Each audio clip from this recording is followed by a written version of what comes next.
It is a warm autumn night in Alexandria, in the year 48 before the Common Era, and a small fishing boat slides quietly across the great harbour toward the royal palace. In that little boat sits a young woman of 21, exiled, hunted by her own brother's soldiers, gambling everything she has left on a single reckless idea.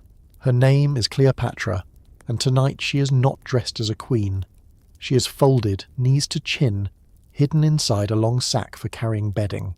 A loyal Sicilian merchant named Apollodorus ties the sack with a leather cord, lifts it onto his shoulder, and carries her straight past the palace guards.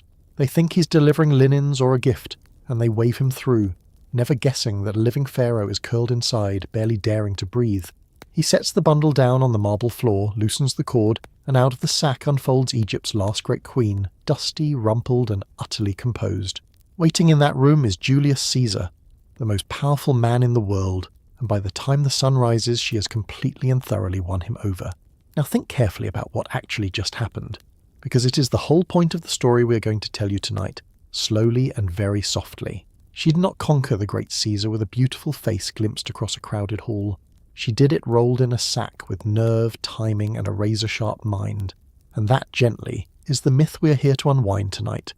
The stubborn idea that Cleopatra was famous, above all other things, simply for being beautiful. Because the ancient writers who actually met and described her tell a stranger, richer, and far more interesting story than any perfume advertisement ever could. The historian Plutarch, writing about her allure, admitted that her beauty in itself was, in his own words, not altogether incomparable, nothing to stop a person in the street. What undid kings and generals, he says, was her presence, her wit, the persuasion in her talk, and a voice that could charm like an instrument of many strings. So before you get comfortable, take a moment to like the video and subscribe, but only if you genuinely enjoy the slow, sleepy things I do here. And while you settle in, tell me in the comments where in the world you're listening from tonight, and what the local time is where you are lying. I love imagining you all out there in the dark, scattered across 100 different cities, drifting slowly toward the very same quiet story at once. Now dim the lights, maybe turn on a fan for that soft background hum, and let us ease together, breath by breath, into tonight's long and gentle journey. To understand her, you have to forget the film posters and step back almost 300 years before her birth, to a rough soldier named Ptolemy. He was one of Alexander the Great's most trusted generals, a Macedonian Greek who had marched with Alexander all the way to the far edge of the known world. When Alexander died young in Babylon, his vast empire was carved up among his commanders, and clever Ptolemy asked for the richest single prize of all, Egypt. He seized the ancient land of the Nile, crowned himself pharaoh, and founded a dynasty of Greek kings who would go on to rule Egypt for the next 3 centuries. So here is your first quiet surprise of the night. Cleopatra, the great living symbol of Egypt, was not ethnically Egyptian at all, but Macedonian Greek by blood. Her family were foreigners who spoke Greek, worshipped Greek gods, married within their own bloodline, and mostly never bothered to learn the language of the people they ruled. For nearly 10 generations, the Ptolemies sat on the throne like a closed private club, speaking to their millions of Egyptian subjects only through interpreters and officials. And they were, to put it as kindly as I possibly can, a deeply dramatic family. The kind that makes modern soap operas look calm and emotionally healthy. The Ptolemies murdered, married, and betrayed one another with such tireless enthusiasm that historians practically need a family tree shaped like a tangled sailor's knot. Brothers poisoned sisters, mothers schemed against their own sons, and the family motto might honestly as well have been, trust absolutely no one, especially at dinner. Into this glittering, treacherous household, early in the year 69 before the Common Era, a baby girl was born and given the name Cleopatra. The name was old and proud in her line. It means, rather sweetly when you think about it, glory of her father, or she who is famous through her father. Her father was Ptolemy XII, a king the sharp-tongued Alexandrians nicknamed the flute player, because he loved his music rather more than he loved governing. He was not much respected. His own people mocked his piping, and Rome treated him as a debtor to be squeezed rather than a monarch to be feared. Little is even known for certain about Cleopatra's mother, and historians still argue over exactly who she was, and how much non-Greek blood the young queen carried. That single missing detail, the identity of a grandmother or two, is why no one today can honestly tell you the precise colour of Cleopatra's skin or hair. What we can say is that she grew up inside a palace unlike anywhere else on the whole earth, in a city that was the shimmering wonder of its age, And that shimmering city, glowing on the very edge of the Mediterranean Sea, is exactly where we're going to spend the first quiet part of our night. So let your imagination sail with that little boat back into the harbour, and picture Alexandria exactly as it truly was, roughly 2,000 years ago. It was, without very much competition, the greatest city in the whole Mediterranean world, a dazzling capital that Rome itself secretly envied and openly copied. Alexander the Great had founded it, the legend says, by marking out its streets in barley flour, before marching off to die far away and never see it finished. His successors, the Ptolemies, poured the vast wealth of the Nile into it until it glittered with marble, gold and white limestone that blazed beneath the sun. The first thing any traveller ever saw, long before the shoreline itself, was the Pharos, the towering lighthouse that gave every lighthouse since its very name. It rose from a small island at the harbour mouth, perhaps 40 stories high, and stood proudly among the 7 listed wonders of the ancient world. By day it was a pale pillar against the blue, by night a great fire burned at its summit, thrown far out to sea by a broad polished mirror. Sailors half dead with fear in the darkness would suddenly catch that golden gleam on the far horizon, and know that Egypt and safety lay just ahead. Historians still argue about exactly how that mirror worked, and how far the light could truly be seen, with guesses ranging wildly from 30 to 100 miles. Whatever the real truth, the message was unmistakable. This was a city rich enough and clever enough to hang a private sun above the darkened sea. A great stone causeway nearly a mile long, called the Heptastadion, ran out to the lighthouse island and split the busy waterfront into 2 separate harbours. Into those harbours crowded ships from every corner of the known world, their hulls fat with cargo, their sails patched in a dozen faded and sun-bleached colours. Grain barges came down the Nile, timber came from the cedars of Lebanon, and spices and silk drifted in from beyond the eastern deserts on routes older than memory. And out again went the wealth of Egypt. Rivers of golden wheat, rolls of pale papyrus paper, delicate blown glass, and perfume sealed in tiny painted jars. Behind the docks stretched the city itself, laid out on a neat grid of wide, straight streets, an idea so orderly it almost embarrassed crowded, tangled old Rome. The grandest of them, the Canopic Way, ran arrow-straight for miles, lined with columns, its marble so bright that at high noon it was said to hurt the eyes. You could walk that avenue and hear a dozen languages in a single block. Greek and Egyptian, Aramaic and Hebrew, the barked slang of sailors from everywhere. For Alexandria was gloriously, chaotically mixed, a place where Greek philosophers, Egyptian priests, Jewish merchants and Nubian traders all jostled in the same markets.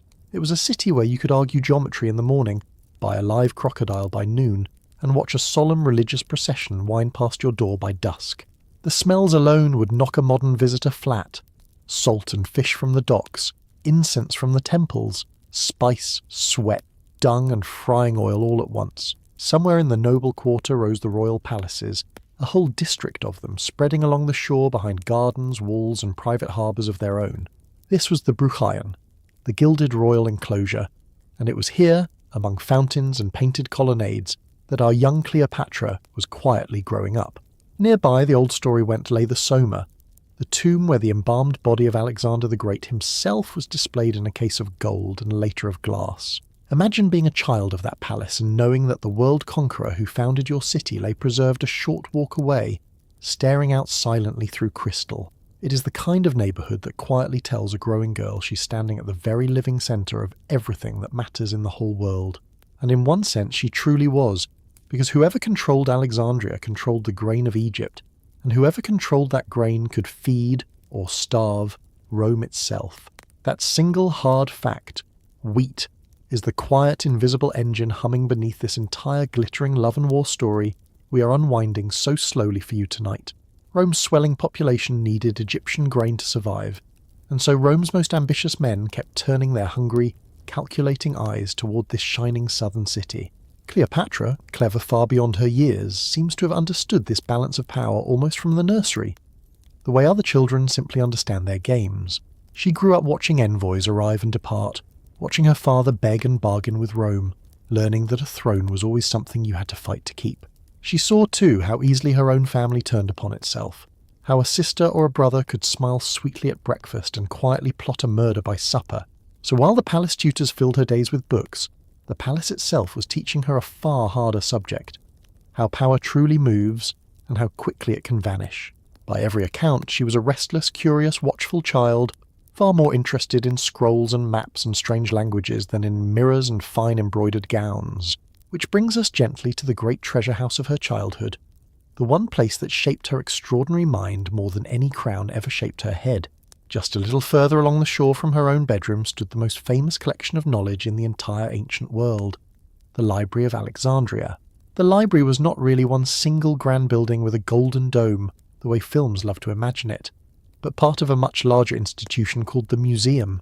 The Museum, or Museion, meant a temple of the Muses, the 9 goddesses of art and knowledge, and it was something the world had honestly never quite seen before.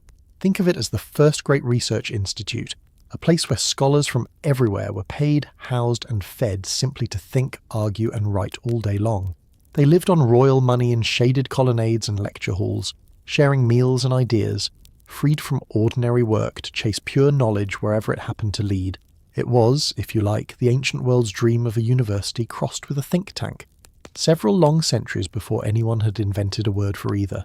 And at its very heart lay the scrolls, hundreds of thousands of them, rolled papyrus stacked in shelves and pigeonholes, tagged with little labels dangling from their ends. Nobody knows the true number. Ancient writers boast of 400,000, or even 700,000, and historians still argue over how many were ever really there. The Ptolemy kings collected them with the obsessive greed some men save entirely for gold, hunting down copies of every single book that existed in any language. There is a famous, slightly outrageous story that every ship docking at Alexandria was searched, not for smuggled goods, but for hidden scrolls. Any book found aboard was carried off to the library, copied out by scribes, and the copy, not the precious original, was then politely handed back to its owner. One Ptolemy is said to have borrowed the official Athenian manuscripts of the great tragedies, quietly kept the originals, and cheerfully forfeited his enormous cash deposit. The scholars there did not merely hoard the books, they truly used them, and what they achieved inside those quiet halls still shapes your world today.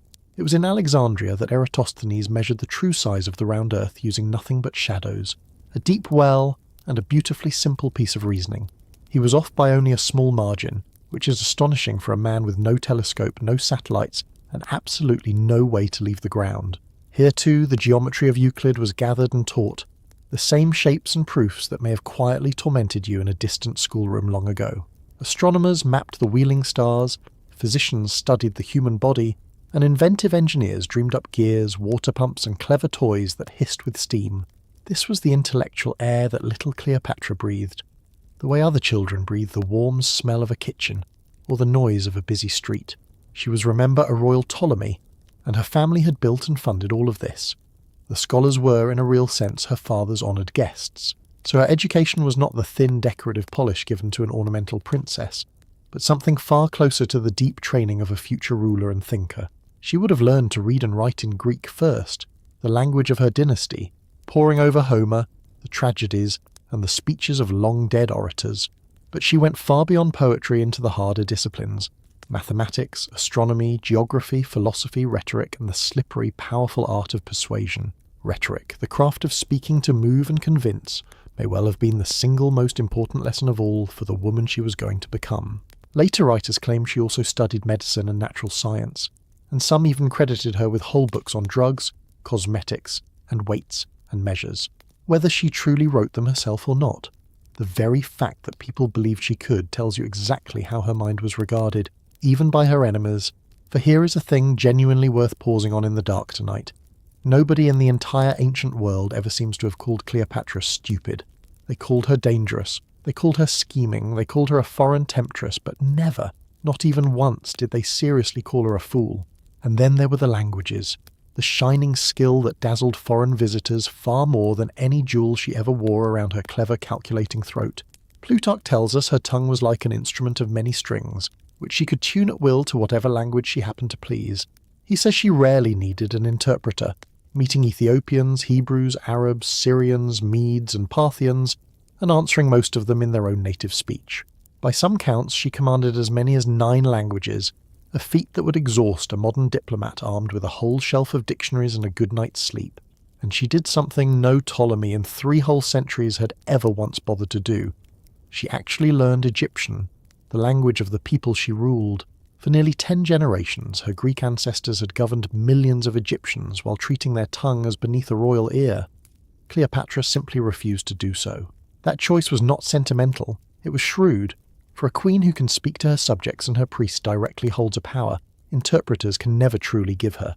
So picture her now, not as a painted seductress draped on a couch, but as a sharp-eyed young scholar closing a scroll, her mind already 3 moves ahead of everyone. The mind, and not her face, is the true weapon we will watch her draw again and again as our long night carries her out of the schoolroom and into history. But a mind like hers did not grow up in a peaceful garden. It grew in a household where love and murder were often served from the very same golden dish. To feel the danger she was raised inside, you have to watch what happened to her father, the flute player, in the years when Cleopatra was still a young girl. Ptolemy XII ruled a rich country but a very shaky throne, propped up entirely by his willingness to flatter and bribe the growing power of Rome.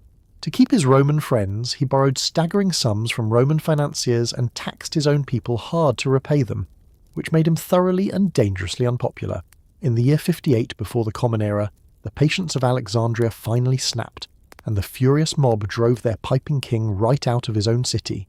He fled, humiliated, all the way to distant Rome, to beg the very senators he had bribed to please put him back on the throne he had just lost. And while he was gone, the throne did not sit politely empty. His own daughter, Cleopatra's older sister Berenice, simply climbed straight onto it herself. Berenice ruled Egypt for about 3 years, which tells you something bracing about this family. An absent father was far less a tragedy than a golden opportunity. Cleopatra, still a child of perhaps 11 or 12, watched all of this unfold, learning that a crown was a thing your relatives would happily take while you slept. Meanwhile, her father worked Rome like a busy marketplace, borrowing yet more money and promising fortunes to any Roman strong enough to march him back home. At last, a Roman governor of Syria, a hard-faced soldier named Aulus Gabinius, agreed to do it, in exchange for an almost comically enormous heap of gold.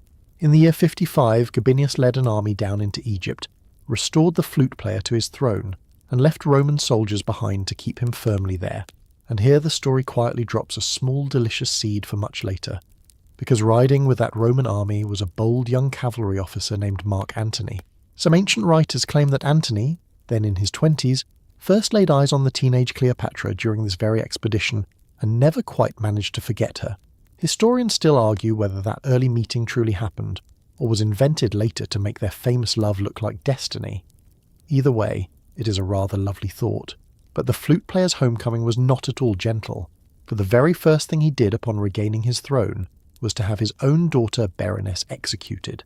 Cleopatra, now about 14, thus watched her father kill her sister to reclaim his power, a hard lesson no schoolroom in Alexandria could ever hope to match. Imagine carrying that memory into your own reign, the certain knowledge that in this family the losing side of a throne dispute does not retire quietly. It dies.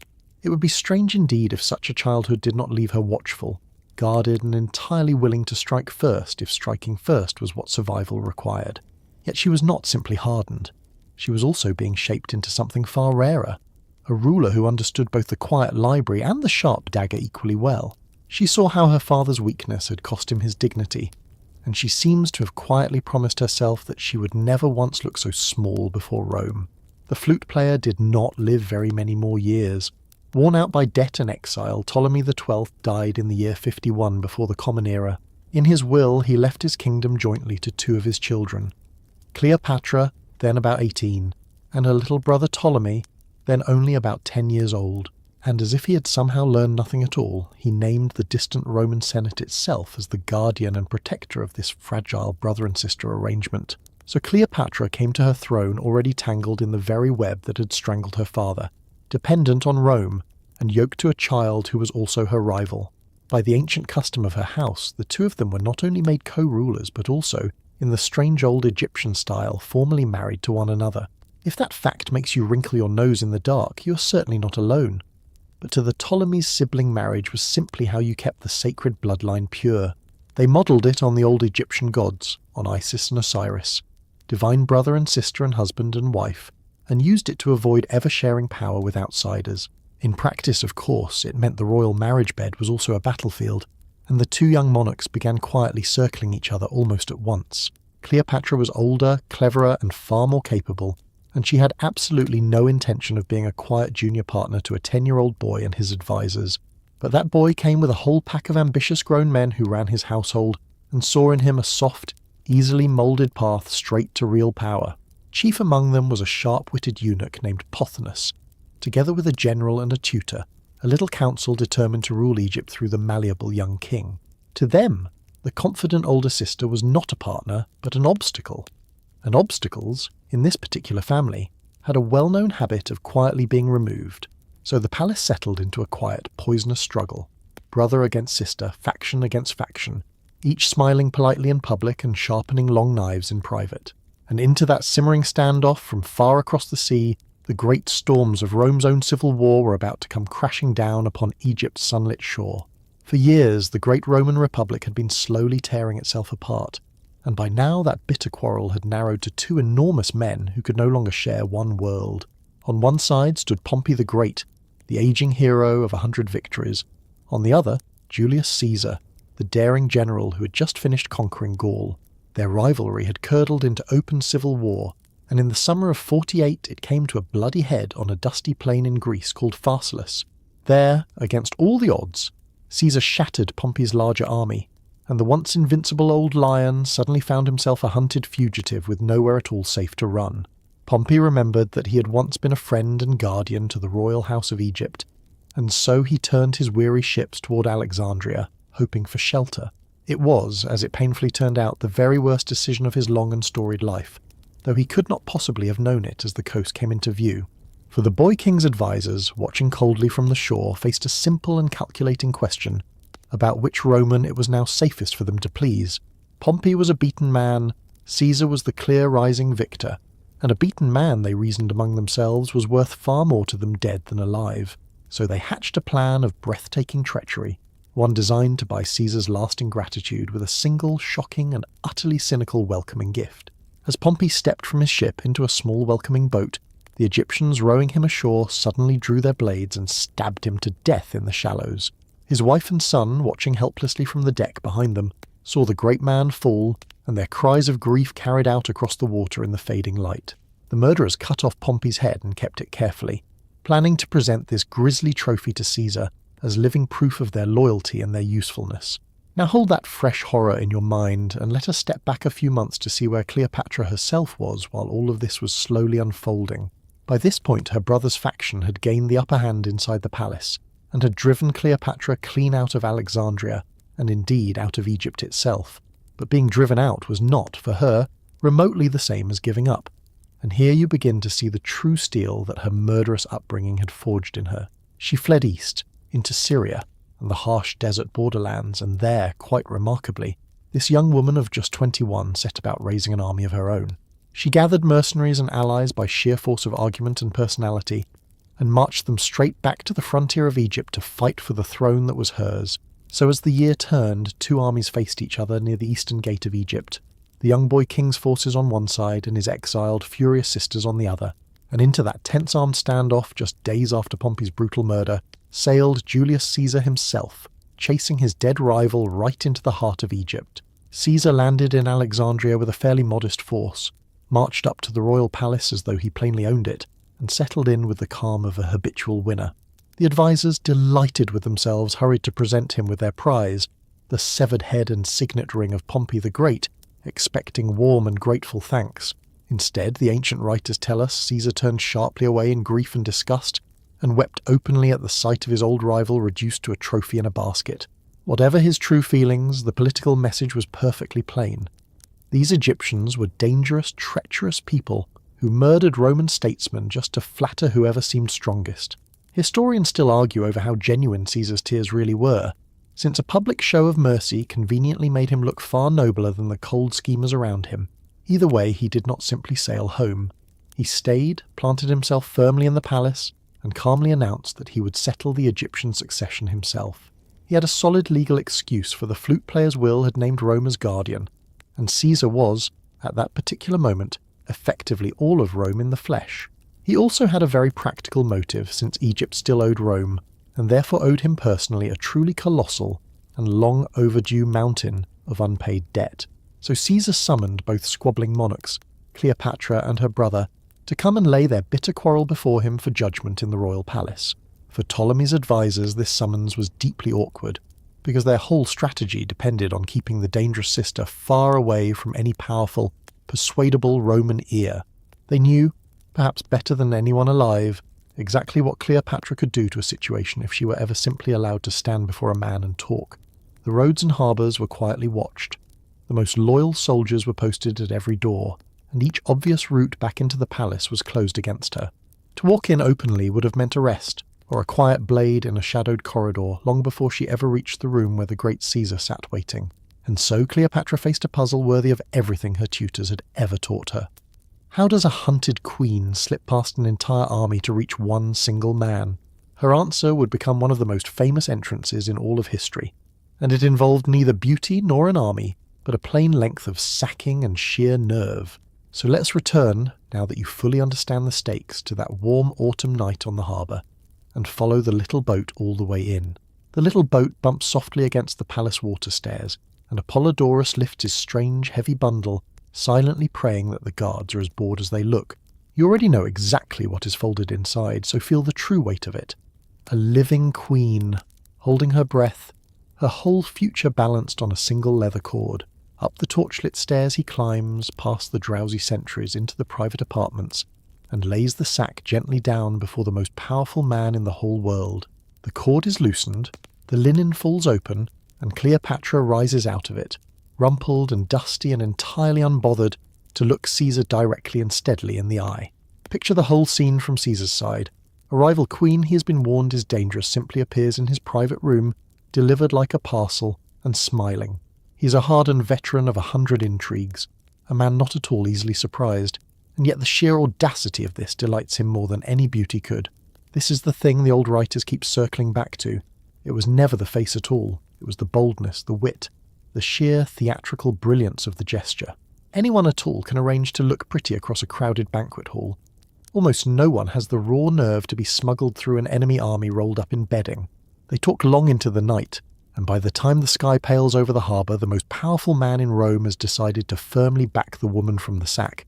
When her little brother Ptolemy arrives the next morning, he finds his sister already installed at Caesar's side, poised, reconciled, and utterly in command of the room. The boy's only 13 and utterly furious, and he does exactly what a thwarted 13-year-old does. He throws a screaming, diadem-hurling tantrum in front of everyone. He storms out into the streets shouting that he has been betrayed, tearing the crown from his own head and flinging it down onto the ground in a blind rage. His fury lights a fuse, and soon the whole of Alexandria is boiling over, its citizens arming themselves against the Roman intruder who dares to choose their king for them. What follows is the strange, desperate episode that historians call the Alexandrian War, in which the mighty Caesar suddenly finds himself trapped and badly outnumbered. He and his small force are penned into the palace quarter, fighting street by street and rooftop by rooftop against a furious, swarming, and far larger city. Down in the harbour, the battle turns to fire, and Caesar gives the hard order to burn the Egyptian fleet to keep it out of the enemy's reach. The flames leap hungrily from the ships to the dockside warehouses, and here the ancient sources hand us one of history's saddest and most fiercely disputed rumours. Some say that the fire licked into the storehouses and even the outer edges of the great library, and that priceless scrolls curled quietly into ash on that terrible night. Historians still argue fiercely over how much was truly lost, and whether the library burned then, or later, or simply faded slowly over centuries of quiet neglect. Whatever the real truth, the image still haunts us. The greatest collection of knowledge on earth, threatened by a fire lit in the middle of a family quarrel. Meanwhile, Cleopatra's younger sister Arsinoe seizes her own moment, slips out of the besieged palace, and has herself boldly proclaimed queen by the rebellious Alexandrians. So now there are, almost absurdly, 3 royal siblings in play at once, all loudly claiming the same throne, all quite willing to see the others dead to keep it. The eunuch Pothinus, still scheming away in the shadows, is caught plotting against Caesar, and he is swiftly and very quietly put to death for his trouble. The bitter fighting drags on through the whole winter, brutal and confined, until at last fresh reinforcements march to Caesar's rescue from across the eastern desert. With that new army firmly at his back, Caesar breaks out of the city and meets the boy king's forces in a decisive battle along the muddy channels of the Nile. The Egyptian army is broken, the camp is overrun, and in the wild panic of the rout, the young Ptolemy tries desperately to flee across the river by boat. The boat is swamped by too many desperate men, it capsizes at once, and the boy king vanishes beneath the brown water, dragged down, legend says, by his own golden armour. So the little brother who had once hunted his own sister right out of Egypt now drowns in the very Nile his family had proudly ruled for 3 whole centuries. His body's later found, and in a grim final touch, his golden breastplate is displayed to prove to the whole city that its young king is truly and finally dead. And just like that, at the heavy cost of a war and a brother, Cleopatra finally has what she gambled everything for. She is the undisputed ruler of all Egypt. Caesar, ever the careful politician, keeps up appearances by marrying her, in the old Egyptian style, to her last surviving little brother, a boy of about 11 years. Nobody for a moment imagines this child, Ptolemy XIV, will actually rule. He's a decorative co-signature, a legal shadow standing beside the real and formidable queen. As for the rebellious sister Arsinoe, she is captured and kept carefully alive, to be paraded one day through the streets of Rome as a living trophy of Caesar's victory. The war is finally over, the palace is quiet once more, and Cleopatra, at just 22, has survived exile, siege, and a brother to sit secure upon her ancient throne. But she is not alone upon it, for the most powerful man in the world is still in her palace, and the 2 of them are about to sail together up the Nile. So they sail, and the vessel beneath them is no mere boat but a floating palace, a royal barge as long as a small street and gilded brightly from stem to stern. Ancient writers describe cabins and colonnades, dining halls and little shrines, all built atop the water, drifting slowly against the deep green banks of the Nile. Around this single golden barge, some sources claim, sailed a following fleet of hundreds of ships, a slow parade of Egyptian power unrolling for Caesar's watching Roman eyes. Historians still argue over whether that grand cruise truly happened at all, or whether later writers gilded a much simpler journey into a shimmering golden fairy tale. But the purpose behind it, whether real or exaggerated, is clear enough. Cleopatra was proudly showing off her kingdom, and showing her people their queen fully restored. For weeks they drift south past temples older than Rome itself, past pyramids already ancient, past farmers bent over the same black soil their distant ancestors had worked. Here is a fact to sink into very slowly in the dark. Those great pyramids were, even then, more distant in time from Cleopatra than she now is from you. She lived closer in time to the first moon landing than to the building of the Great Pyramid, a gap so unimaginably vast that it quietly bends the mind to hold it. So even to Cleopatra, gliding past them on her barge, those great stone tombs were already mysterious relics of an unimaginably deep and half-forgotten ancient past. And as the barge drifts on, a much quieter change is unfolding, for the queen is carrying a child, and that unborn child's father is the very master of Rome. In the summer of 47 she gives birth to a son, and names him Ptolemy Caesar, though all of Alexandria simply and fondly calls him Caesarion, little Caesar. She proclaims, loudly and quite deliberately, that this boy is the true son of Julius Caesar himself, uniting in one small body the blood of Egypt and of Rome. Whether Caesar was truly the father is something historians have debated for 2,000 years now, and something we honestly can never settle with any certainty. But politically the claim is an absolute masterstroke, for it gives Cleopatra a living link to Rome's greatest man, and a possible heir to rule over 2 whole worlds. She begins to present herself and the baby in the sacred image of the goddess Isis, cradling her divine infant son Horus, mother and living god together as one. For Cleopatra does not merely rule Egypt, she performs Egypt, wrapping her very human ambitions in the oldest and most powerful sacred symbols the land possesses. To her Greek subjects she's a Hellenistic queen, to her Egyptian subjects she's the living Isis, the new Isis, divine mother of the harvest and the flooding Nile.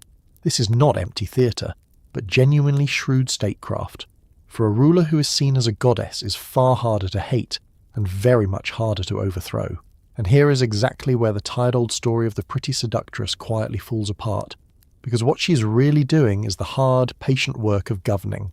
She manages the grain that feeds millions, she reforms the coinage, she stamps her own strong portrait on bronze, and she keeps a restless, complicated country stable. Egypt, under her steady hand, stays prosperous and largely peaceful, while the wider Roman world convulses with war, which is truly no small achievement for anyone at all. She restores and builds new temples, and on the walls of Dendera you can still see her carved as pharaoh, making offerings to the old gods in the ancient sacred style. Think carefully about that. A Greek woman, ruling an Egyptian kingdom, carving her own image into the eternal stone language of a civilization already 3,000 years old. None of this is the work of a woman coasting idly on her looks. It is the work of a professional monarch who simply also happens to be endlessly charming. But Cleopatra's ambitions do not stop politely at the borders of Egypt, because she has seen where true power now truly lives, and it does not live in Alexandria. It lives in Rome, in the very person of the man whose child she has just born. And so, quite boldly, she decides to follow that power straight to its source. In the year 46, Cleopatra travels to Rome itself, bringing her infant son and her purely decorative young brother husband along with her for appearance's sake. Caesar houses her in his own luxurious garden villa across the river Tiber, a gesture that scandalizes and fascinates the gossiping Roman elite in almost equal measure. For here is a foreign queen, unmarried to their great hero yet the mother of his son, living openly upon his estate as though she quite naturally belonged there.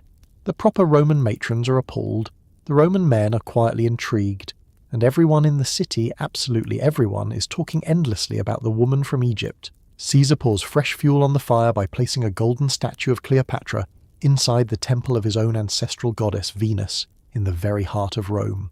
It is a staggering honour, and an equally staggering provocation, to set a living foreign queen beside a goddess in a Roman temple for the whole watching city to see. To Cleopatra it signals her divine, unshakable status.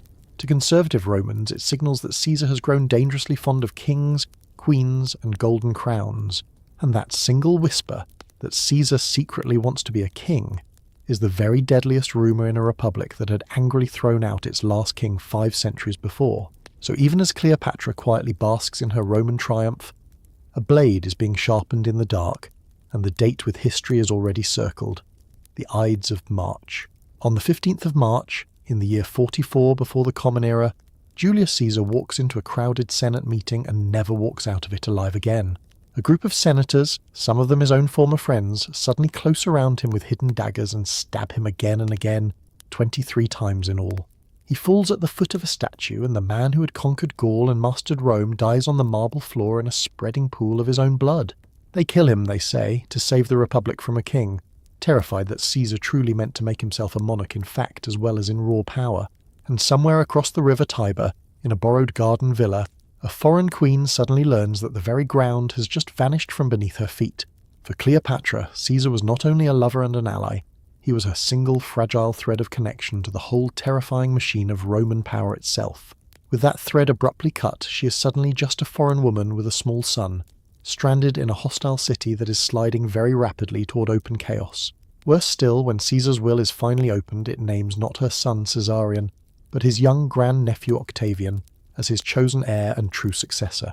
So the boy she had so proudly proclaimed as Caesar's living son is, in Roman eyes, simply passed over, treated as an inconvenient rumour rather than a real heir. Cleopatra reads the danger in the air with her usual sharpness, gathers her whole household at once and quietly slips out of Rome before the daggers can find her too. She sails home to Alexandria, to the one place on earth where she's not a scandal or a guest, but a living goddess and an entirely undisputed queen. And on the voyage home, or very soon after her return, her young co-ruler and brother-husband, Ptolemy XIV, conveniently and quite suddenly dies. The old rumour, which we can neither firmly prove nor entirely dismiss, is that Cleopatra had the teenage boy quietly poisoned to clear the throne for her own son. Historians still argue over whether she truly did it, but it must honestly be said that the timing was, to put it very gently, extraordinarily helpful for her. Either way, the last of her rival siblings who could ever share her throne is gone, and Cleopatra moves swiftly to reshape the whole monarchy around her small child. She raises the little Caesarion, barely 3 years old, to sit beside her as co-ruler, the new young Ptolemy, the son of a god and of a living queen. Now the arrangement is finally exactly the one she's always quietly wanted.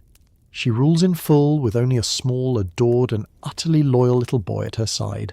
No scheming brother, no ambitious husband, and no faction of eunuchs. Just Cleopatra, her young son, and the vast machinery of all Egypt held in her own 2 hands. She is, at this particular moment, perhaps the richest and most secure monarch in the entire Mediterranean world, the mistress of grain, of gold, and of an ancient throne. But security in this age is always temporary, because the death of Caesar has not ended Rome's civil wars. It has only started a new and far hungrier round of them. Out of the bloody chaos that follows the assassination, 3 ambitious men slowly claw their way to the very top of the wreckage of the shattered Roman world. There is Mark Antony, Caesar's rugged right-hand man and fellow general, hugely popular with the soldiers and famous for both his great courage and his large appetites. There is Lepidus, an older, wealthier and considerably less impressive figure who will spend the coming years being quietly and gradually squeezed out of the whole picture. And there is Octavian, Caesar's teenage heir, thin, cold, sickly and dangerously easy to underestimate, which will very soon prove to be a truly fatal mistake. These three carve up the whole Roman world among themselves in an uneasy, deeply suspicious alliance that the history books rather politely call the Second Triumvirate. Their very first shared task is revenge, hunting down the men who had murdered Caesar, chiefly the idealistic Brutus and the sharp-eyed, formidable Cassius. The two sides finally collide at Philippi in northern Greece, where the assassins are defeated and driven one after the other to fall upon their own swords. With Caesar finally avenged, the victors divide their spoils, and the sprawling Roman world is split roughly into a western half and a rich, glittering eastern half. The cold young Octavian takes the west, including Rome and Italy itself, keeping his careful hand close to the political heart of the entire dangerous enterprise. And Mark Antony takes the rich and glittering east, the lands of Greece, Syria and Asia, which happen to lie directly upon the sunlit doorstep of Egypt. For Cleopatra, watching all of this unfold from Alexandria, the meaning is immediate and perfectly obvious. The man who now controls her half of the world is Mark Antony. If she wants Egypt to survive and her small son to one day inherit, she must come to a clear understanding with this new Roman master of the East, and quickly. Antony, for his own part, badly needs Egypt's fabulous wealth to fund his great dreams of conquering the Parthian Empire far to the east, the unfinished war of his age. So each of them has something the other urgently needs, and it is now only a matter of time before the general finally summons the queen to come and explain herself. That summons will come, and Cleopatra's answer to it will become the single most legendary entrance ever staged upon the whole grand stage of the ancient world.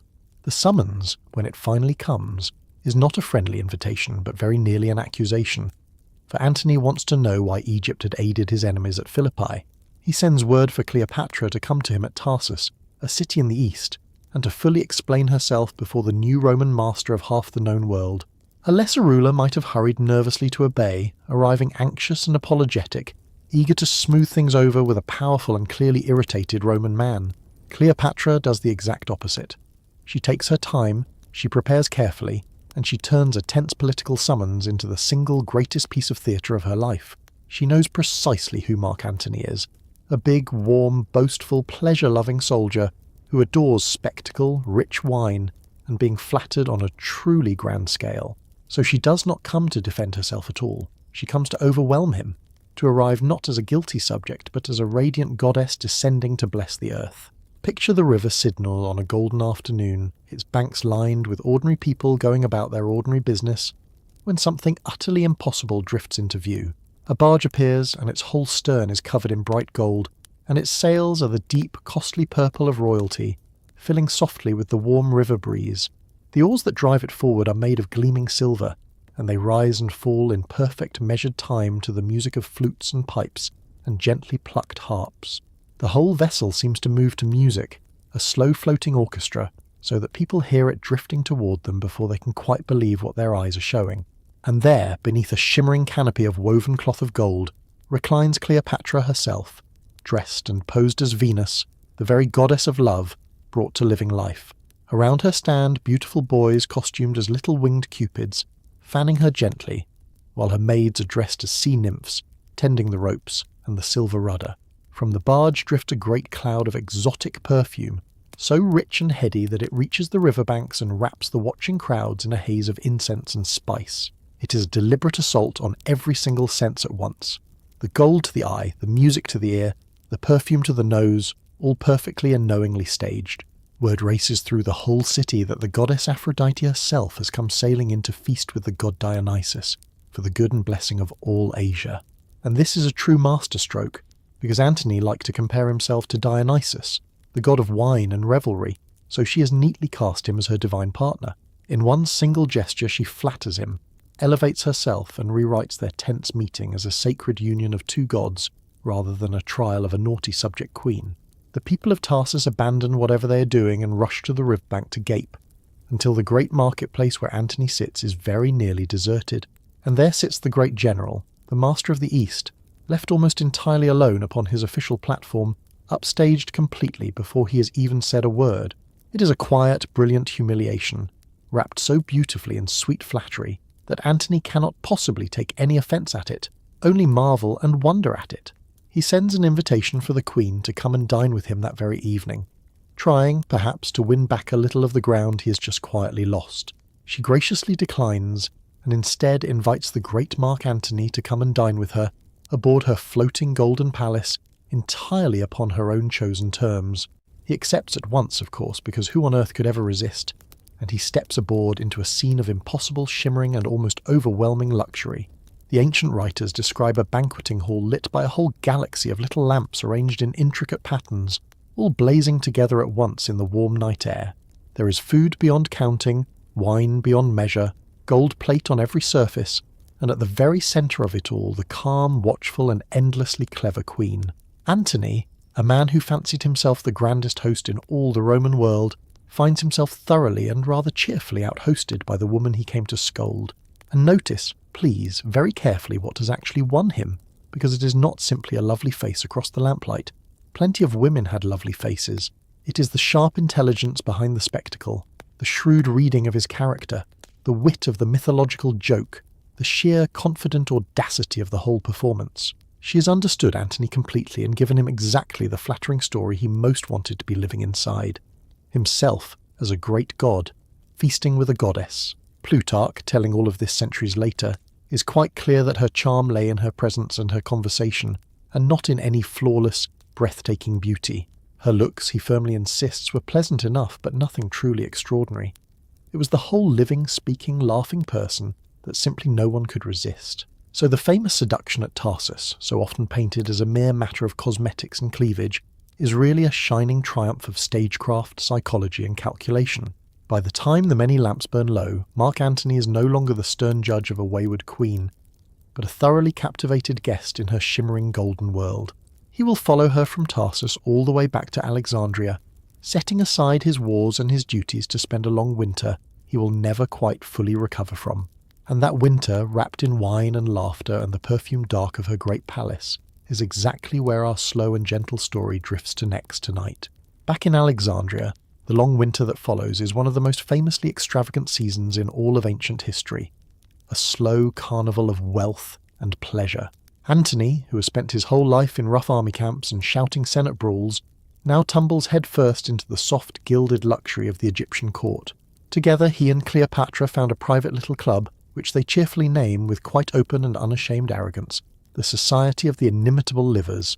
Its single-stated purpose is simply to live more lavishly than anyone has ever managed to live before, throwing feast after feast, each one grander than the last. Plutarch preserves a curious story from his own grandfather, who knew a cook that once worked in that very palace kitchen during these golden, gluttonous months. The cook explained that 8 whole wild boars were being roasted at once, not for a great crowd, but simply so a perfect one could be ready the instant Antony called. Nobody quite knew when the great man would decide to dine, so the kitchen kept a whole parade of feasts perpetually cooking, and simply threw most of them away. It is a small, vivid glimpse of a wealth so vast that waste itself had become a kind of casual daily entertainment for the amusement of 2 thoroughly bored gods.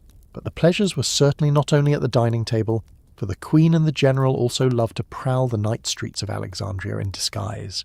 They would dress as ordinary servants, slip out of the palace unseen, and wander the lamplit alleys, knocking on strangers' doors and playing all manner of childish pranks. Sometimes the jokes went badly wrong, and the disguised general found himself soundly cursed, or even shoved by Alexandrians, who had absolutely no idea whom they pushed. Cleopatra, the writers tell us, joined in all of it with real delight, matching the soldier prank for prank, a great queen playing at being nobody at all in her own city. There is one wonderful little fishing story that captures the whole flavour of their relationship far better than any grand painting of a golden barge ever could. Antony, badly wanting to impress the queen, went fishing, and when the fish refused to bite, he secretly had divers swim down and fasten fresh catches onto his hook. Cleopatra saw straight through the little trick at once, of course, but said nothing at all, and warmly praised his marvellous skill while quietly planning her revenge. The next day, before a laughing crowd, she had one of her own divers quietly fix a salted, long-dead fish onto his line for him to triumphantly haul up. As Antony reeled in his utterly ridiculous, obviously preserved catch, the whole delighted party roared with laughter, and Cleopatra delivered one of history's better one-liners. "Leave the fishing rod," she told him warmly. "To us poor rulers of Pharos and Canopus, your true prey, great general, is cities and kingdoms and whole continents. It is a joke, yes, but it is also a very sharp reminder, gently wrapped in laughter, of exactly who and what each of these two people truly is at heart. And then there is the single most famous banquet story of all, told by the Roman writer Pliny, about one solitary, astonishing, and utterly priceless pearl. Antony and Cleopatra, so the old tale goes, made a playful wager over which of the two of them could host the single most expensive feast ever seen by anyone. Antony threw a magnificent banquet and felt rather confident of himself, until Cleopatra laughed softly and said her own single meal would cost far more than all of his together. The next day she set before him a dinner that seemed at first glance almost ordinary, and he wondered aloud how on earth this could possibly win the great bet. In answer she quietly called for a single cup of strong vinegar, and then calmly removed one of the two enormous pearls that hung glittering from her ears.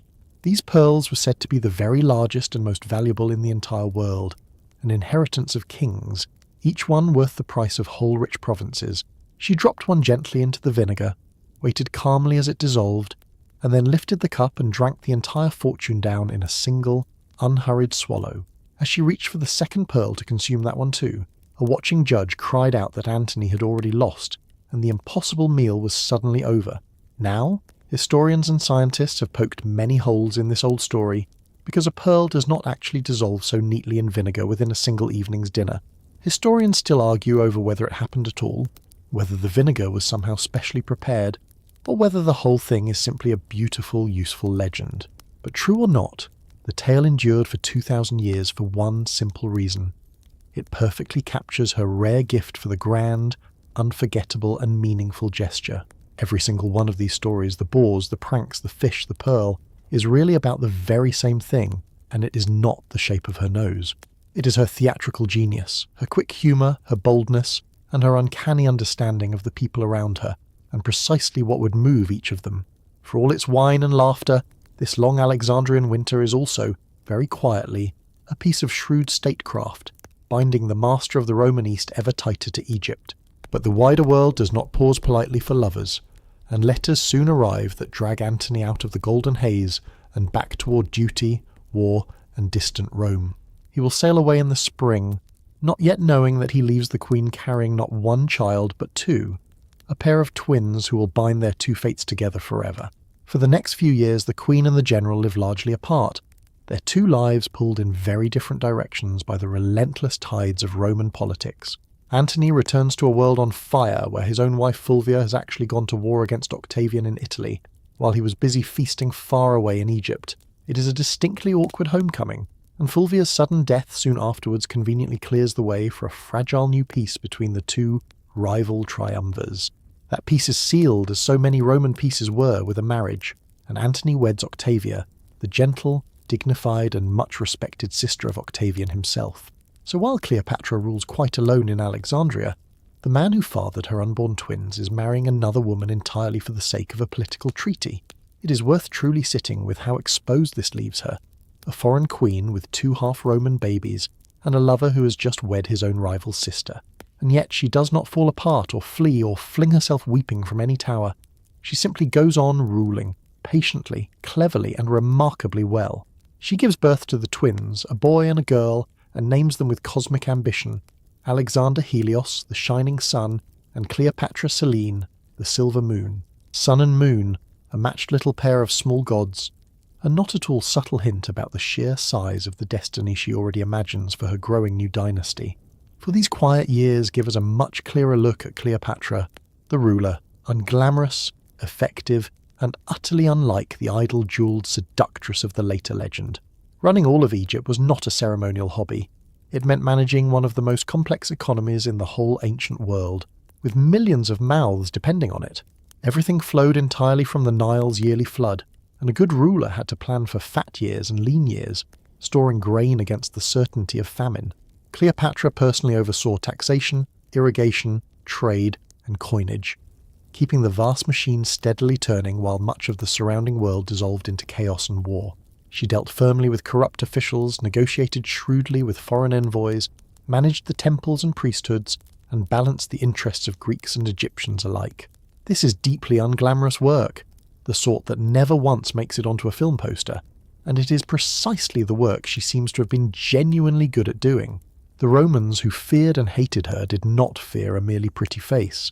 You cannot possibly conquer half a continent's grain supply with nothing but a pretty face. They feared a rich, intelligent, independent woman who commanded a wealthy kingdom, and could bend even powerful Roman men to serve her own careful long-term purposes. In a world where women were expected to stay silent and obedient, Cleopatra was a walking, speaking, governing scandal simply by existing exactly as she did. That, far more than any lurid legend of seduction, is the true and deeper root of the venom that Roman writers would later pour so generously over her memory. They simply could not admit that a woman had outwitted their heroes, so they rewrote her sharp cunning as mere lust, and her real intelligence as mere witchcraft. It is a very old trick, reducing a powerful and inconvenient woman to nothing more than her body, and Rome performed it upon Cleopatra with genuinely ruthless skill. But strip all of that propaganda cleanly away, and what remains is a formidable head of state who happened also to be one of the best educated people of her entire age. She read voraciously, spoke her many languages, debated freely with the scholars of the museum, and took a real, documented interest in medicine and the natural sciences. Ancient sources even attach her name to writings on drugs, on cosmetics, and on the exact weights and measures used by merchants across the whole Eastern trading world. Whether she truly authored them herself hardly matters at all. What matters is that a queen being credited with technical scholarship was considered entirely believable. Just imagine that. A monarch famous enough for her learning that people found it perfectly natural to say she had written a serious technical book on pharmacology. This is the very woman the legends flattened down into a bejeweled temptress lounging on a couch. And it is frankly a small quiet tragedy of history that they do so. Because the real Cleopatra is far more interesting than the fake one, a ruler whose greatest weapons were patience, deep knowledge, steady nerve, and an unbreakable will. Even her famous charm was, in a real sense, an intellectual skill. The ability to read a person swiftly and give them precisely the version of herself they needed. With Caesar, she was a fellow strategist. With Antony, a fellow reveller. With her priests, a devout goddess. And with her scholars, a genuinely curious student. None of these were lies exactly. They were facets, each one real, each one deployed with the instinct and perfect timing of a truly gifted performer and politician. So as we picture her governing all alone through these years, do not imagine her pining sadly by a window for her distant newly married Roman general. Imagine her instead at a desk stacked high with reports, dictating letters in 3 languages before breakfast, holding an entire kingdom steady with her own 2 hands. That is the queen the ancient world truly reckoned with, and the very queen we so easily lose behind all the perfume and the painted eyeliner of the movies. And it is that very same formidable queen who, before very long at all, Mark Antony will come sailing back to ready at last to build something enormous with her. When Antony finally comes east again, it is not for pleasure but for war, for he means to invade the mighty Parthian Empire and win himself undying Roman glory. And to invade Parthia, he badly needs money, ships, supplies, and a secure base, all of which point him inevitably straight back toward Cleopatra and her golden Egypt. They reunite in the great city of Antioch, and whatever cool politics first drew them together, the deep partnership that now forms looks a great deal like the real thing. He openly acknowledges the twins as his very own children at last, and before very long a 3rd child, a second little boy named Ptolemy Philadelphus, is born to them. But this is far more than a rekindled romance. It is a full political alliance, 2 ambitious rulers deciding to pool their power and reshape the entire East together. Antony begins granting Cleopatra new territories, strips of coast and island carved from Rome's eastern holdings, steadily swelling the borders of her kingdom outward. To Cleopatra, this is the fulfillment of a very old Ptolemaic dream, restoring Egypt to the wide, sprawling empire it had commanded generations before her own birth. To watching Romans, however, it looks like something very close to treason. A Roman general handing Roman land to a foreign queen as though it was simply his to give. Then, in the year 36, Antony launches his great invasion of Parthia, the vast campaign that is meant to crown his whole career with immortal, dazzling glory. It goes disastrously wrong. The terrain is brutal, the enemy elusive, his supply train destroyed, and his once huge army staggers home broken, starving, and defeated. Tens of thousands of his soldiers die in the long retreat, of battle, cold, hunger, and disease, and Antony's proud dream of eastern conquest dies out there with them. It is Cleopatra herself who sails to meet the shattered survivors with food, clothing, and money, quietly propping up both the broken man and their whole alliance. The failure leaves Antony more dependent on Egypt than ever before, and more entangled with Cleopatra, just as his standing back in Rome begins to slip and to sour. And it is against this uneasy background, in the year 34, that the two of them stage the single most provocative spectacle of their entire long partnership. In the great gymnasium of Alexandria, before an enormous crowd, they build a high silver platform and set upon it 2 golden thrones, with smaller ones ranged beside. Onto the 2 great thrones sit Antony and Cleopatra, she robed as the goddess Isis, he in eastern splendour, quite deliberately playing gods before their gathered people. Then Antony rises and makes a series of grand announcements that will echo, quite disastrously, all the way back to the Senate house in far-off, watchful Rome. He proclaims Cleopatra to be Queen of Kings, and her son Caesarion the King of Kings, joint rulers together over Egypt and Cyprus and the wider Eastern world. And crucially, he declares that Caesarion is the true and fully legitimate son of Julius Caesar himself, the real and rightful heir to Caesar's great name and blood. You can almost hear the sharp intake of breath in Rome, because that single claim makes Caesarion a direct and dangerous rival to Octavian, Caesar's official adopted heir. Then, one by one, the children of Antony and Cleopatra are brought forward and handed entire kingdoms, each dressed in the distinctive costume of the land they are to rule. Little Alexander Helios, in flowing Persian robes, is given Armenia and the lands beyond, including Parthia itself, which has of course not actually been conquered yet. His twin sister Cleopatra Selene is granted Cyrenaica and Libya, and the youngest, Ptolemy, is dressed in Macedonian style and given Syria and Cilicia to rule. It is truly breathtaking political theatre. A family of demigods calmly parcelling out the entire eastern half of the known world to a small row of costumed children. Historians still argue over exactly how seriously all of this was truly meant, whether as real hard policy, sacred royal ritual, or grand and mostly symbolic performance.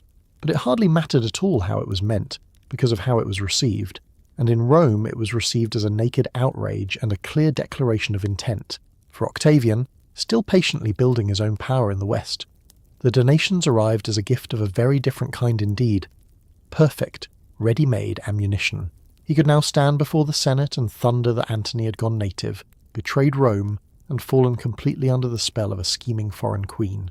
That he had given away Roman territory, deeply insulted his loyal Roman wife Octavia, and plotted to move the very centre of world power from Rome to Alexandria.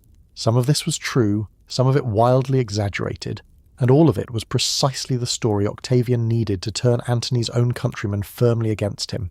And notice once again where Cleopatra sits in this Roman version of events, not as a fellow ruler and strategist, but as a witch who has bewitched a good Roman man. The propaganda machine casts her as the seductress who stole Antony's Roman soul, rather than the shrewd ally with whom he willingly built a shared Eastern Empire. It is far easier, after all, to fight a righteous war against a wicked foreign temptress than to admit you are simply crushing a rival Roman general and his capable partner. So the great stage is being set, deliberately and very skillfully, for a final ruinous war, and the villain of Octavian's careful story already has her part written for her. Before we follow the armies and the fleets toward that final reckoning, though, let us pause and look very closely at how this poisonous legend of Cleopatra was actually built. Almost everything we think we know about Cleopatra comes down to us through these pens of Romans, and the Romans, we must always remember, were the people who defeated her. History, the very old saying goes, is written by the victors, and rarely has that been truer than in the strange lopsided case of Egypt's brilliant last queen. Not a single word survives that Cleopatra herself certainly wrote about her own life, her own private thoughts, or her own side of these truly enormous events. Her true voice reaches us only as a faint echo, filtered entirely through Roman writers who mostly wanted her remembered as a stern warning rather than as a real woman. And the chief architect of that lasting warning was Octavian, who understood, as very few men ever have, that stories can be far sharper weapons than any swords. He needed to fight Antony, a beloved Roman general, without ever looking as though he were plunging Rome into yet another deeply hated civil war between fellow citizens. So he performed a brilliant political sleight of hand, He made the coming war not about Antony at all, but entirely about the dangerous foreign queen standing behind him. If the enemy was Cleopatra, a scheming eastern sorceress, then any Roman who fought her was a patriot, and any Roman who dared follow her was plainly a traitor. To sell this powerful story, Octavian and his gifted poets painted Cleopatra in the most lurid and frightening colours their very considerable talents could possibly mix. She became, in their vivid verses, the drunken queen plotting to topple the capital, to enslave Rome itself, and to rule the whole world from a corrupt eastern couch. The poet Horace famously branded her a fatale monstrum, a fatal and monstrous thing, even as he grudgingly admitted her real courage at the very bitter end. The poet Propertius sneered at her simply as the whore queen, coldly reducing an entire sovereign head of state to a single cruel and endlessly repeated insult. And Virgil, in his great national epic, set her at the Battle of Actium surrounded by monstrous animal-headed Egyptian gods, opposed by the clean bright gods of Rome. In that famous poem her very deities bark and gibber savage and foreign against the noble Roman powers, turning a political war into a grand clash of civilizations. This is precisely how you build a monster. You take a rich, clever foreign woman, and you strip away her intellect, her governance, and her humanity, one verse at a time. What is left once the poets are finally finished is the Cleopatra most people still carry in their heads today, all sex, wine, jewels, and wicked eastern cunning.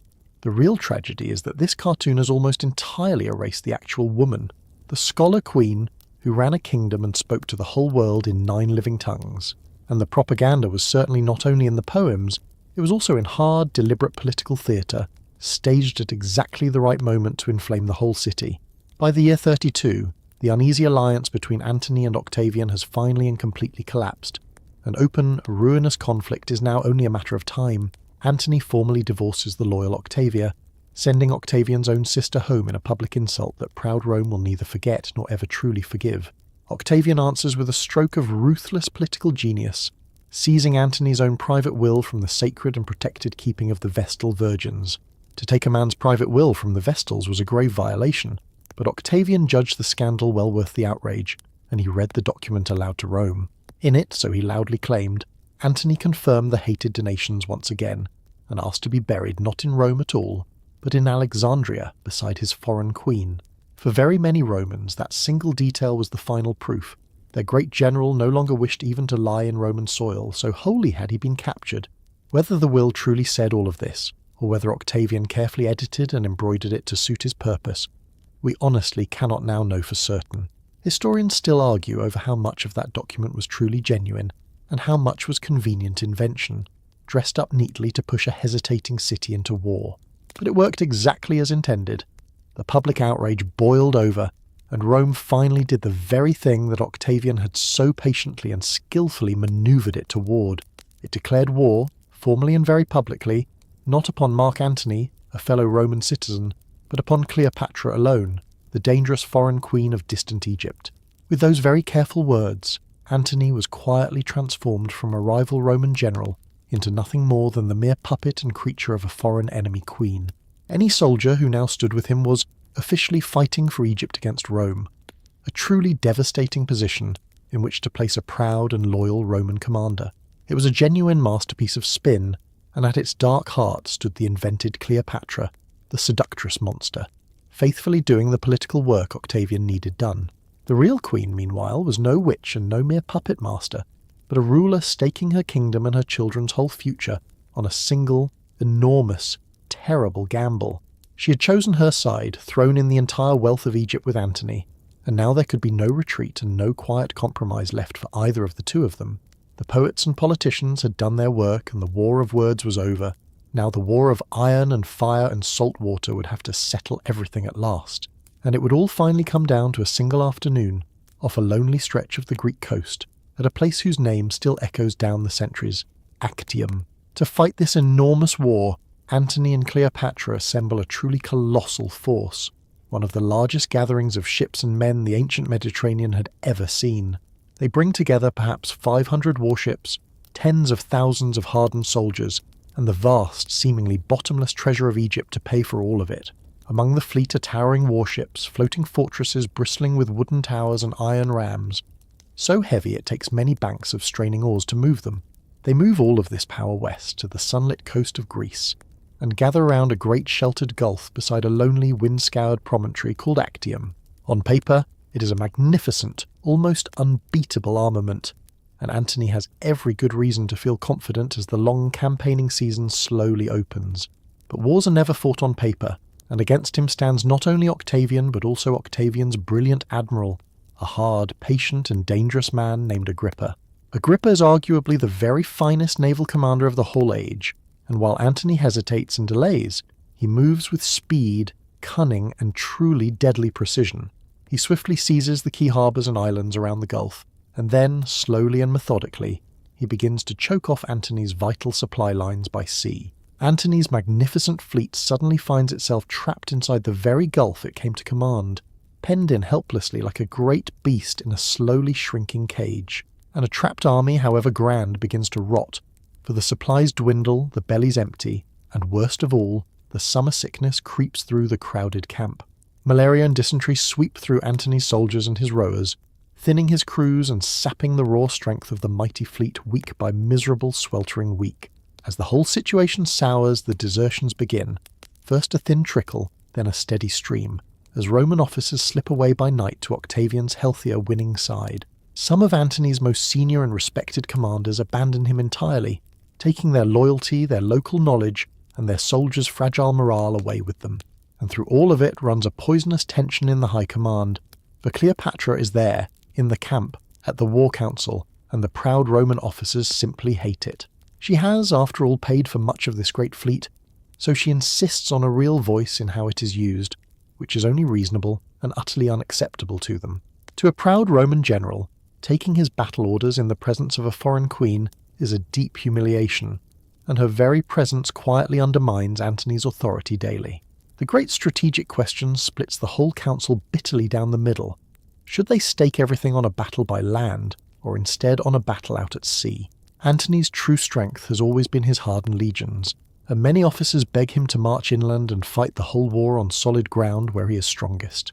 But Cleopatra argues for the sea, partly to keep the treasure fleet mobile, and partly to preserve a clear path of escape back toward Egypt should everything go badly wrong. That second motive, the careful escape route, quietly tells us something important. At least one of these two commanders is already privately planning for a possible defeat.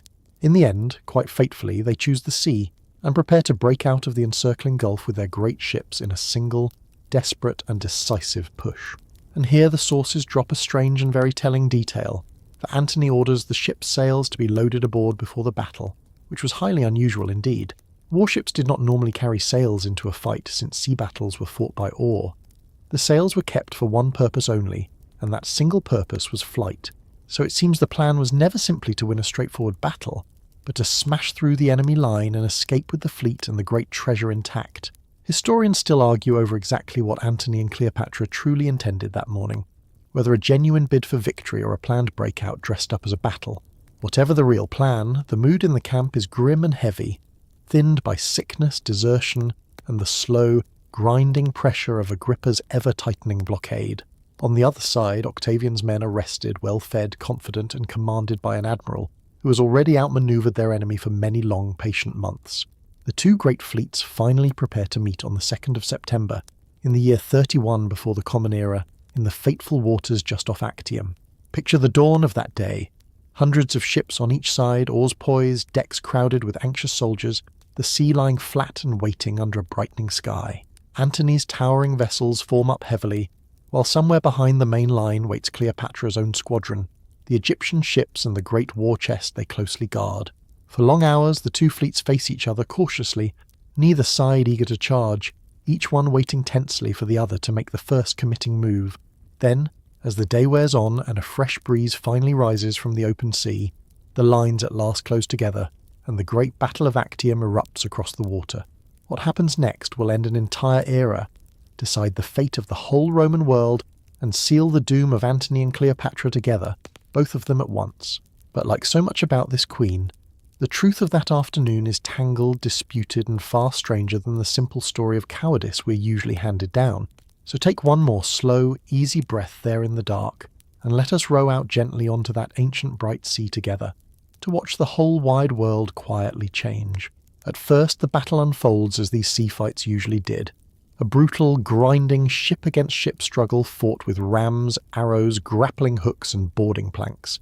Antony's towering warships are like floating castles, hard to sink and hard to board, and for a time the two great fleets grapple in a roughly even bloody deadlock. Marcus Agrippa, cool and expert, uses his lighter, nimbler ships to dart and harry, refusing to let Antony's heavy vessels ever crush him in a single, straightforward clash. The fighting is ferocious under the climbing midday sun, the decks slick with blood and seawater, the air thick with the crash of timber and the screams of dying men.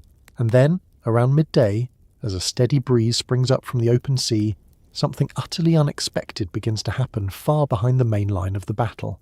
Cleopatra's own squadron of 60 Egyptian ships, which has been waiting quietly in reserve, suddenly hoists all its sails at once and turns sharply away to the south. Sails filling fast with the fresh wind, her ships slip through a gap in the struggling battle lines and run hard for the open sea and for the safety of Egypt beyond. And when Antony sees his queen's own fleet breaking away, he makes the single fateful decision that Roman writers would go on to mock him forever afterwards.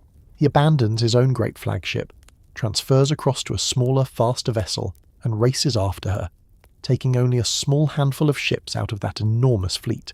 In the Roman telling, this is the ultimate proof of his ruin. The mighty general, utterly bewitched, chasing a fleeing woman and abandoning his loyal men to their fate. The lovesick fool, they sneer, threw away a whole empire because he could not bear to be parted from his scheming Egyptian temptress for even a single afternoon. It is a devastating story, simple and cruel, and it has stuck fast to Antony's name like black tar for the better part of 2,000 long years since. But historians who look very closely at that afternoon suspect that something rather different, and considerably less romantic, may actually have been going on out there. Remember those sails loaded aboard before the battle for the single purpose of flight? That one small detail hints strongly at a careful plan, not a sudden panic. The likeliest reading is that this was always meant to be a breakout, a deliberate and planned attempt to punch clean through the blockade and save the fleet and the treasure. The heavy war chest of all Egypt was aboard Cleopatra's ships, and that gold was the one single thing that could pay for another army and another whole year of war. So when the gap finally opened, she did exactly what the plan required. She ran hard for it, treasure and all, hoping that the rest of the fleet would follow her out, but most of it simply could not follow, still locked in the grip of the battle, and what was meant as a bold escape became, for the men left behind, a bitter betrayal. Antony's choice to follow was, in that cold, clear light, not lovesick folly at all, but grim logic. Far better to save the treasure and himself than to die uselessly.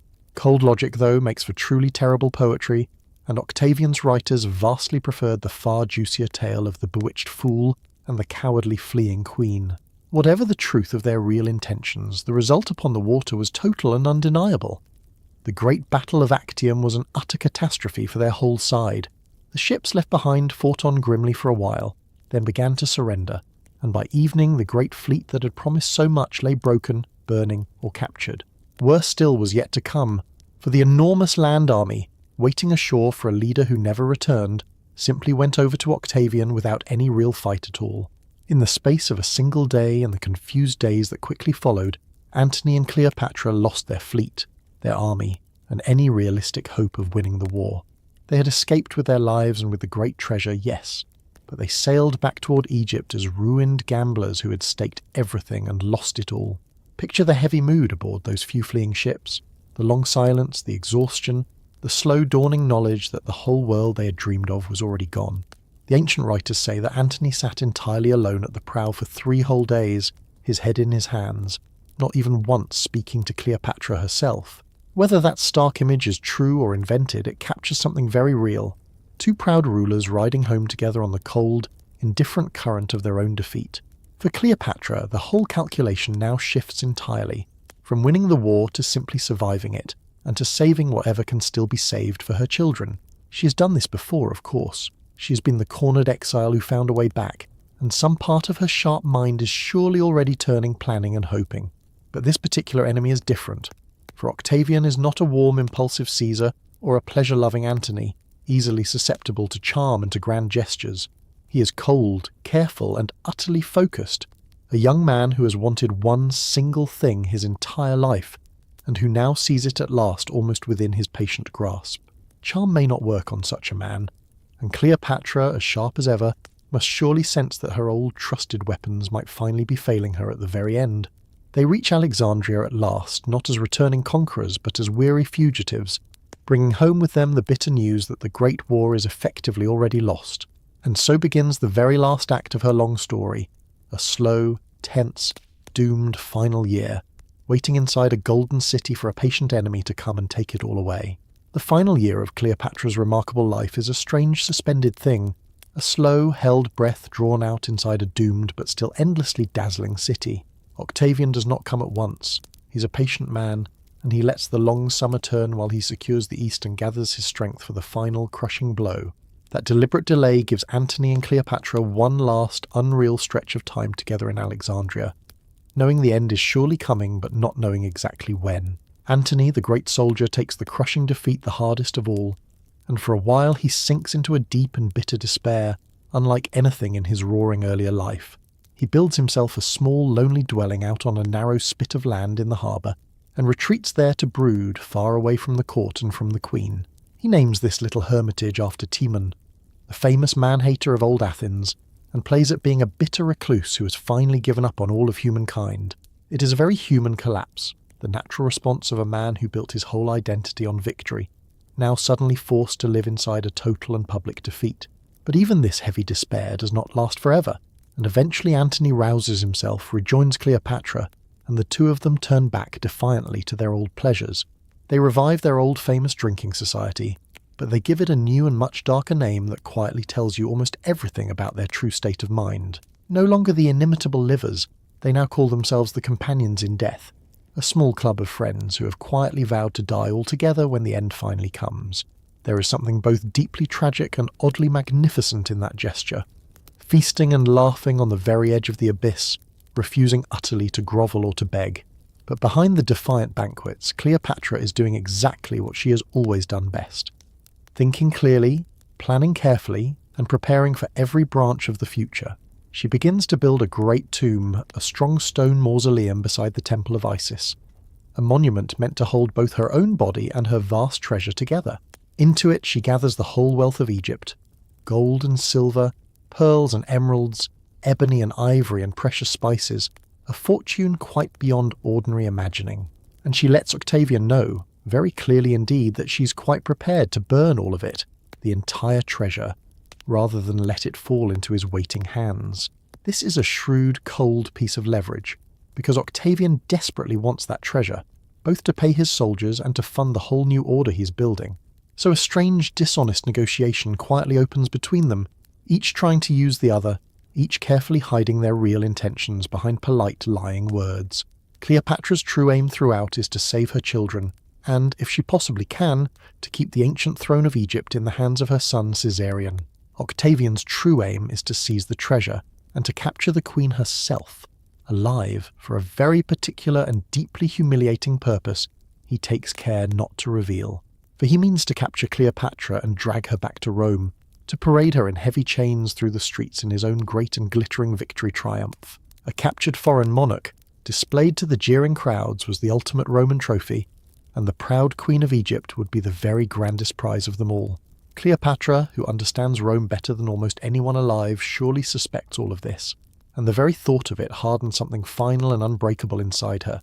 She's been very many things in her life: a goddess, a queen, a mother, a strategist, but she will not, she quietly decides, ever become a trophy in a Roman parade. And so, with the very same careful scientific mind that once devoured scrolls in the Great Library, she begins to study the quietest and gentlest possible ways to die. The ancient writers tell us she tested various poisons on condemned prisoners, coolly observing which brought a swift death and which brought only agony and convulsions. It is a chilling clinical detail, and yet it is also entirely of a piece with everything we truly know about how her remarkable and relentless mind actually worked. She was, right to the very end, methodical, curious and unflinching, treating even her own approaching death as a problem to be carefully researched and precisely solved. She observed that the bite of certain venomous snakes brought a strange, gentle, sleepy end, without the thrashing pain of the harsh mineral and plant poisons she tried. The victim seemed simply to grow drowsy, to drift, and then to slip away, as if quietly falling into an ordinary and peaceful sleep from which they never once woke. Whether this careful observation later guided her own final choice we cannot be sure, but it tells us she meant to face death, exactly like life, entirely on her own terms. She also takes urgent steps to save at least one of her children, sending her eldest Caesarion away to the south with a tutor, treasure, and a plan to flee toward India. A teenage boy carrying the blood of both Caesar and Cleopatra was simply far too dangerous to Octavian ever to be allowed to live, and she surely knew this well. So she scatters her fragile hopes as widely as she can, hiding her son, guarding her treasure, and quietly preparing her own final exit, all at the very same time. It is the clear portrait of a mind that has fully accepted the likely end, but which refuses, absolutely and utterly refuses, to meet that end as a victim or a fool. And then, at last, in the high summer of the year 30 before the Common Era, the long waiting is finally over, for Octavian and his legions arrive at Egypt's gates. The end, when it finally arrives, comes very quickly, and it comes cruelly wrapped in confusion, false reports, and a whole series of terrible, avoidable mistakes. Octavian's great army marches at last upon Alexandria, and for one last shining moment, the old, fearless, roaring Antony flickers briefly back into life again. Leading a cavalry charge outside the city walls, he actually wins a small, sharp skirmish, driving back Octavian's horsemen in a brief last burst of his ancient brilliance. For a single evening he returns to the palace flushed with a small victory, and there is one final defiant banquet, one last bright flare of the great man he used to be. But it is only a flicker, a candle guttering brightly just before it finally dies, and the very next morning the whole crushing truth comes crashing back down upon him. As the two forces prepare to clash again, Antony's own remaining fleet rows out, raises its oars in salute to the enemy, and then simply changes sides before his eyes. His cavalry deserts him too, and in a matter of only a few hours his entire army melts away, leaving the great general standing almost completely alone in a collapsing city. Betrayed, defeated, and utterly out of options, Antony rages that Cleopatra herself has sold him to Octavian, and storms back toward the palace in blind fury and grief. Cleopatra, frightened of both his anger and the fast advancing Romans, has shut herself inside her strong new mausoleum with 2 loyal maids and all of her treasure.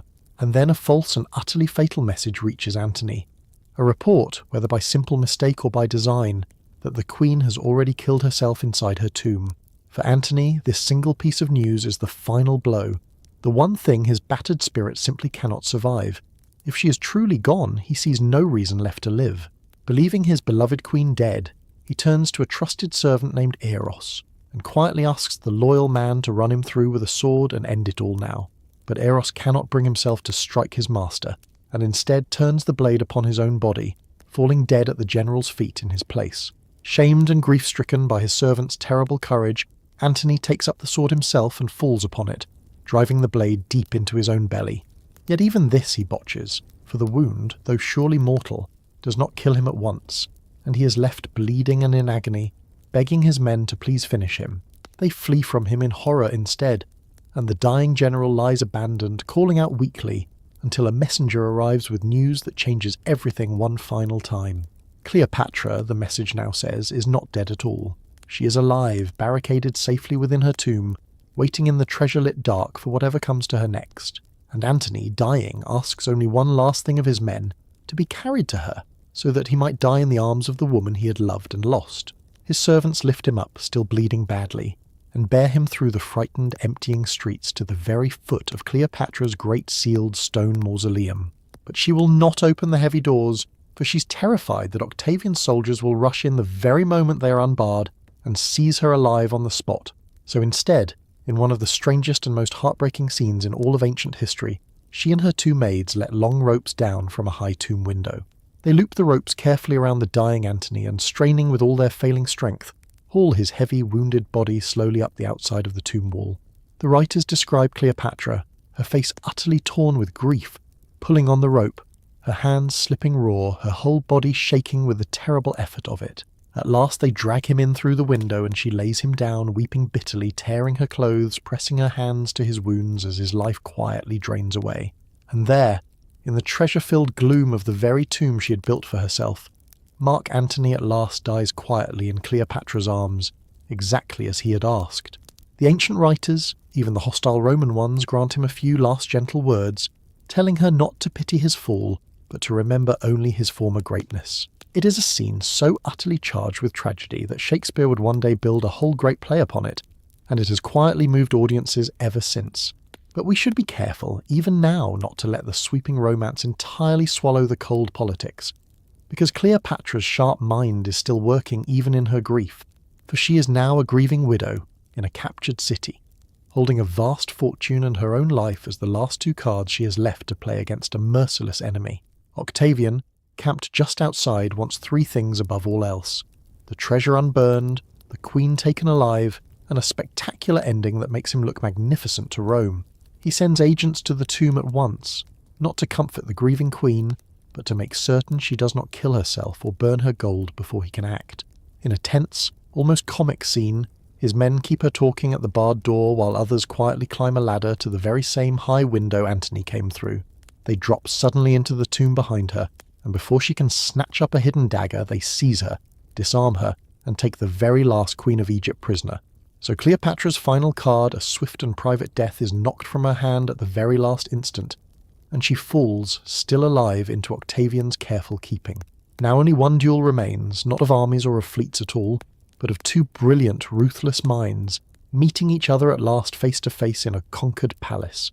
Cleopatra is now Octavian's prisoner, held under very close guard in her own palace, watched every single hour so that she cannot harm herself or destroy her treasure. She's unwell, feverish, and bruised from beating her breast in grief, and some of the sources say she tries at first to quietly starve herself to death. But Octavian has her watched far too closely for that, and he even coldly threatens the safety of her children to force her to keep on eating and living against her will. For he needs her alive, healthy, and reasonably hopeful, right up until the moment he can display her in Rome, and he plays that cruel waiting game with cold, patient skill.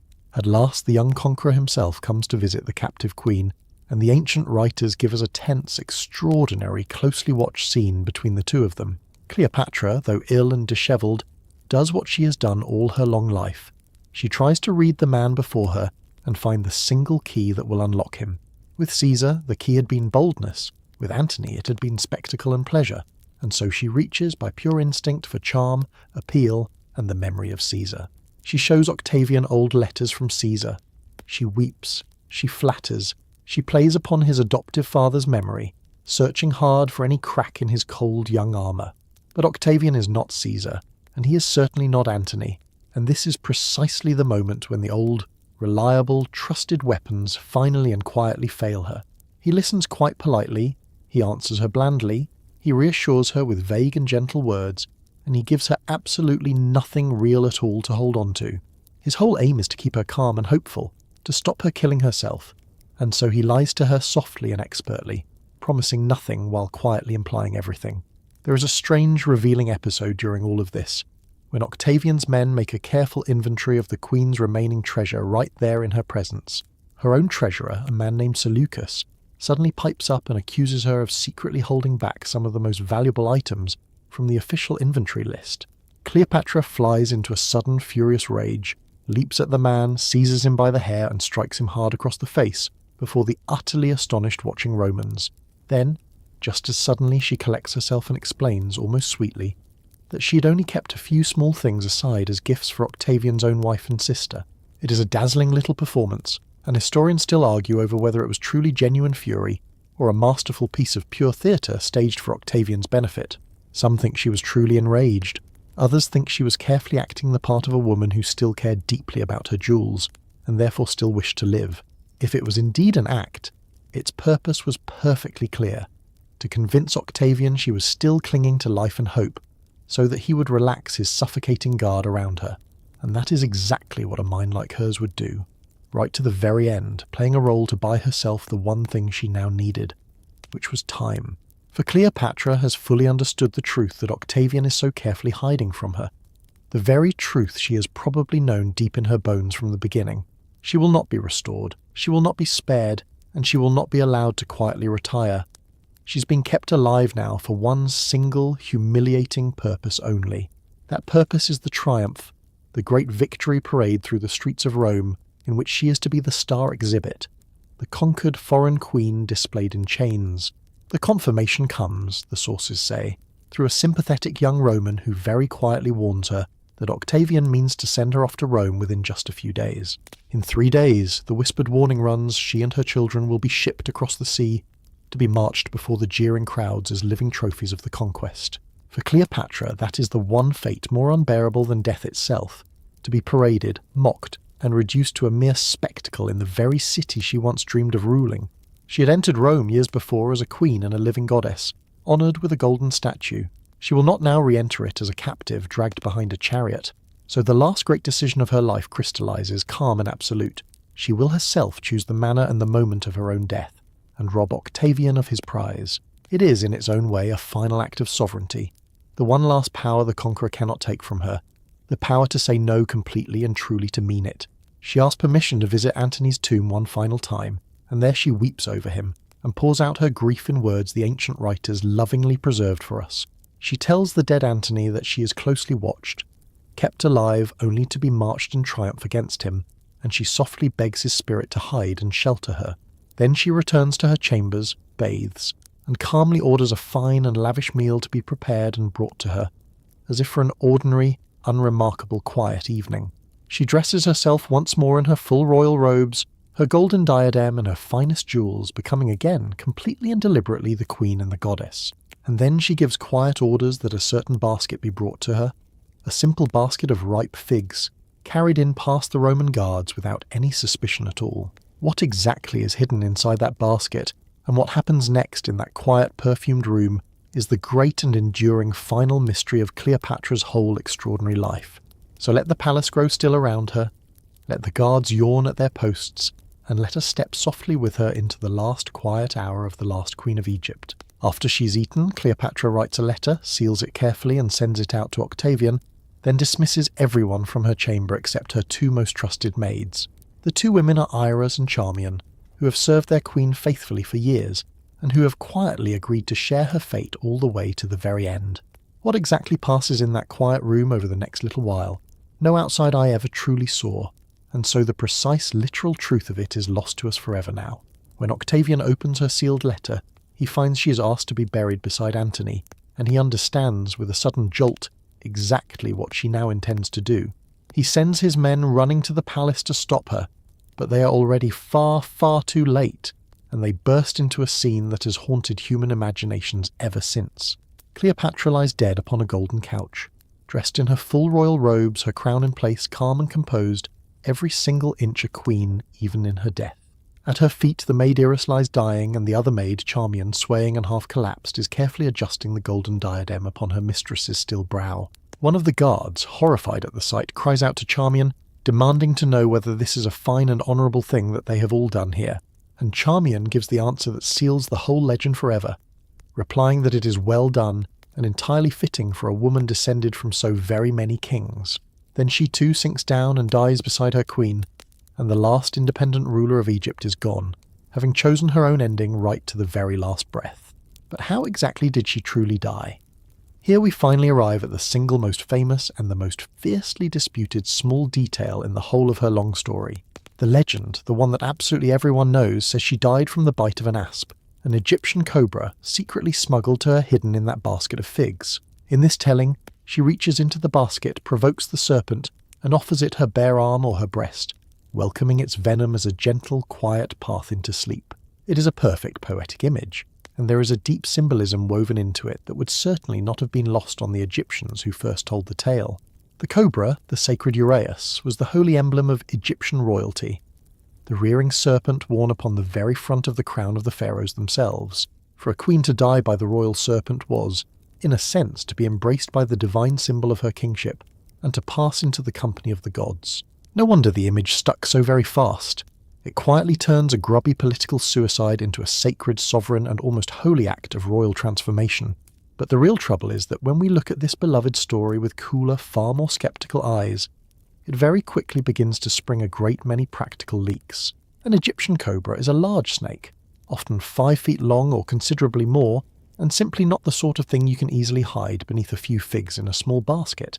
Snakes also do not bite reliably on command, and cobra venom often kills slowly and painfully, with swelling and convulsions, not the swift, gentle sleep of the pretty legend. And crucially, the writers freely admit that no snake was ever actually found in the room, Only, some of them say, 2 tiny puncture marks upon Cleopatra's still arm. So many scholars now suspect a rather different method entirely. Something quieter, surer, and far more in keeping with the careful poison studies she had already made. Perhaps she used a hollow comb or a sharpened hairpin tipped with poison, or a small hidden vial of the deadly mixture she had already so patiently and carefully perfected. Plutarch himself, telling the whole story centuries later, throws up his hands in honesty and openly admits that the real truth of it no living person actually knows. Historians still argue over every single version, snake or poison, basket or vial, and the plain fact is that we will almost certainly never truly know for certain now. But step back from the how and the what remains crystal clear and deeply telling. Cleopatra died exactly when and how she chose, and not at all as Octavian wished. She had studied death like a scholar, prepared it like a strategist, and met it like a queen, robed, crowned, and entirely in command of her own final moment. It was her very last and greatest victory over Rome, a small one perhaps, but entirely real. She denied the conqueror the living trophy he had wanted most of all. Octavian, when he finally heard the news, is said to have been genuinely annoyed, cheated of the grand living centerpiece of the great triumph he had already carefully planned. He had wanted the Queen of Egypt herself walking in chains through Rome, and instead he had only a beautifully dressed corpse and one very empty golden couch. So he did the next best thing, and made the best of it, as he always did, coolly turning even her final defiance to his own advantage there in the end. When his great triumph finally rolled through Rome, an image of Cleopatra was carried in the procession, a statue or effigy with an asp coiled upon its painted arm.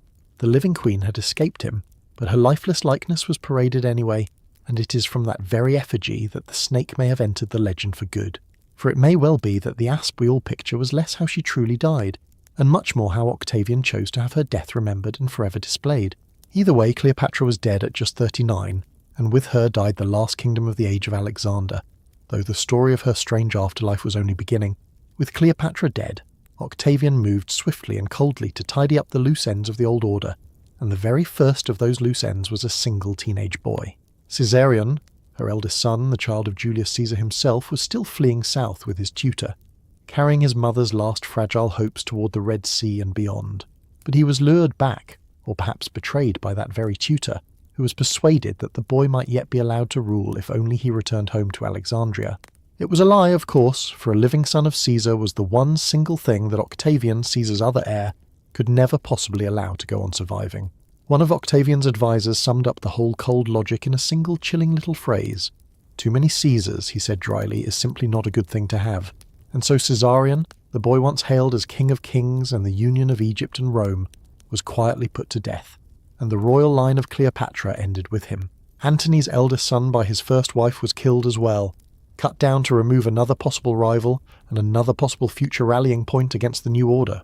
It is grim, brutal housekeeping, the sort that the founders of new empires have always done, quietly clearing away the children who might one day grow into dangerous enemies.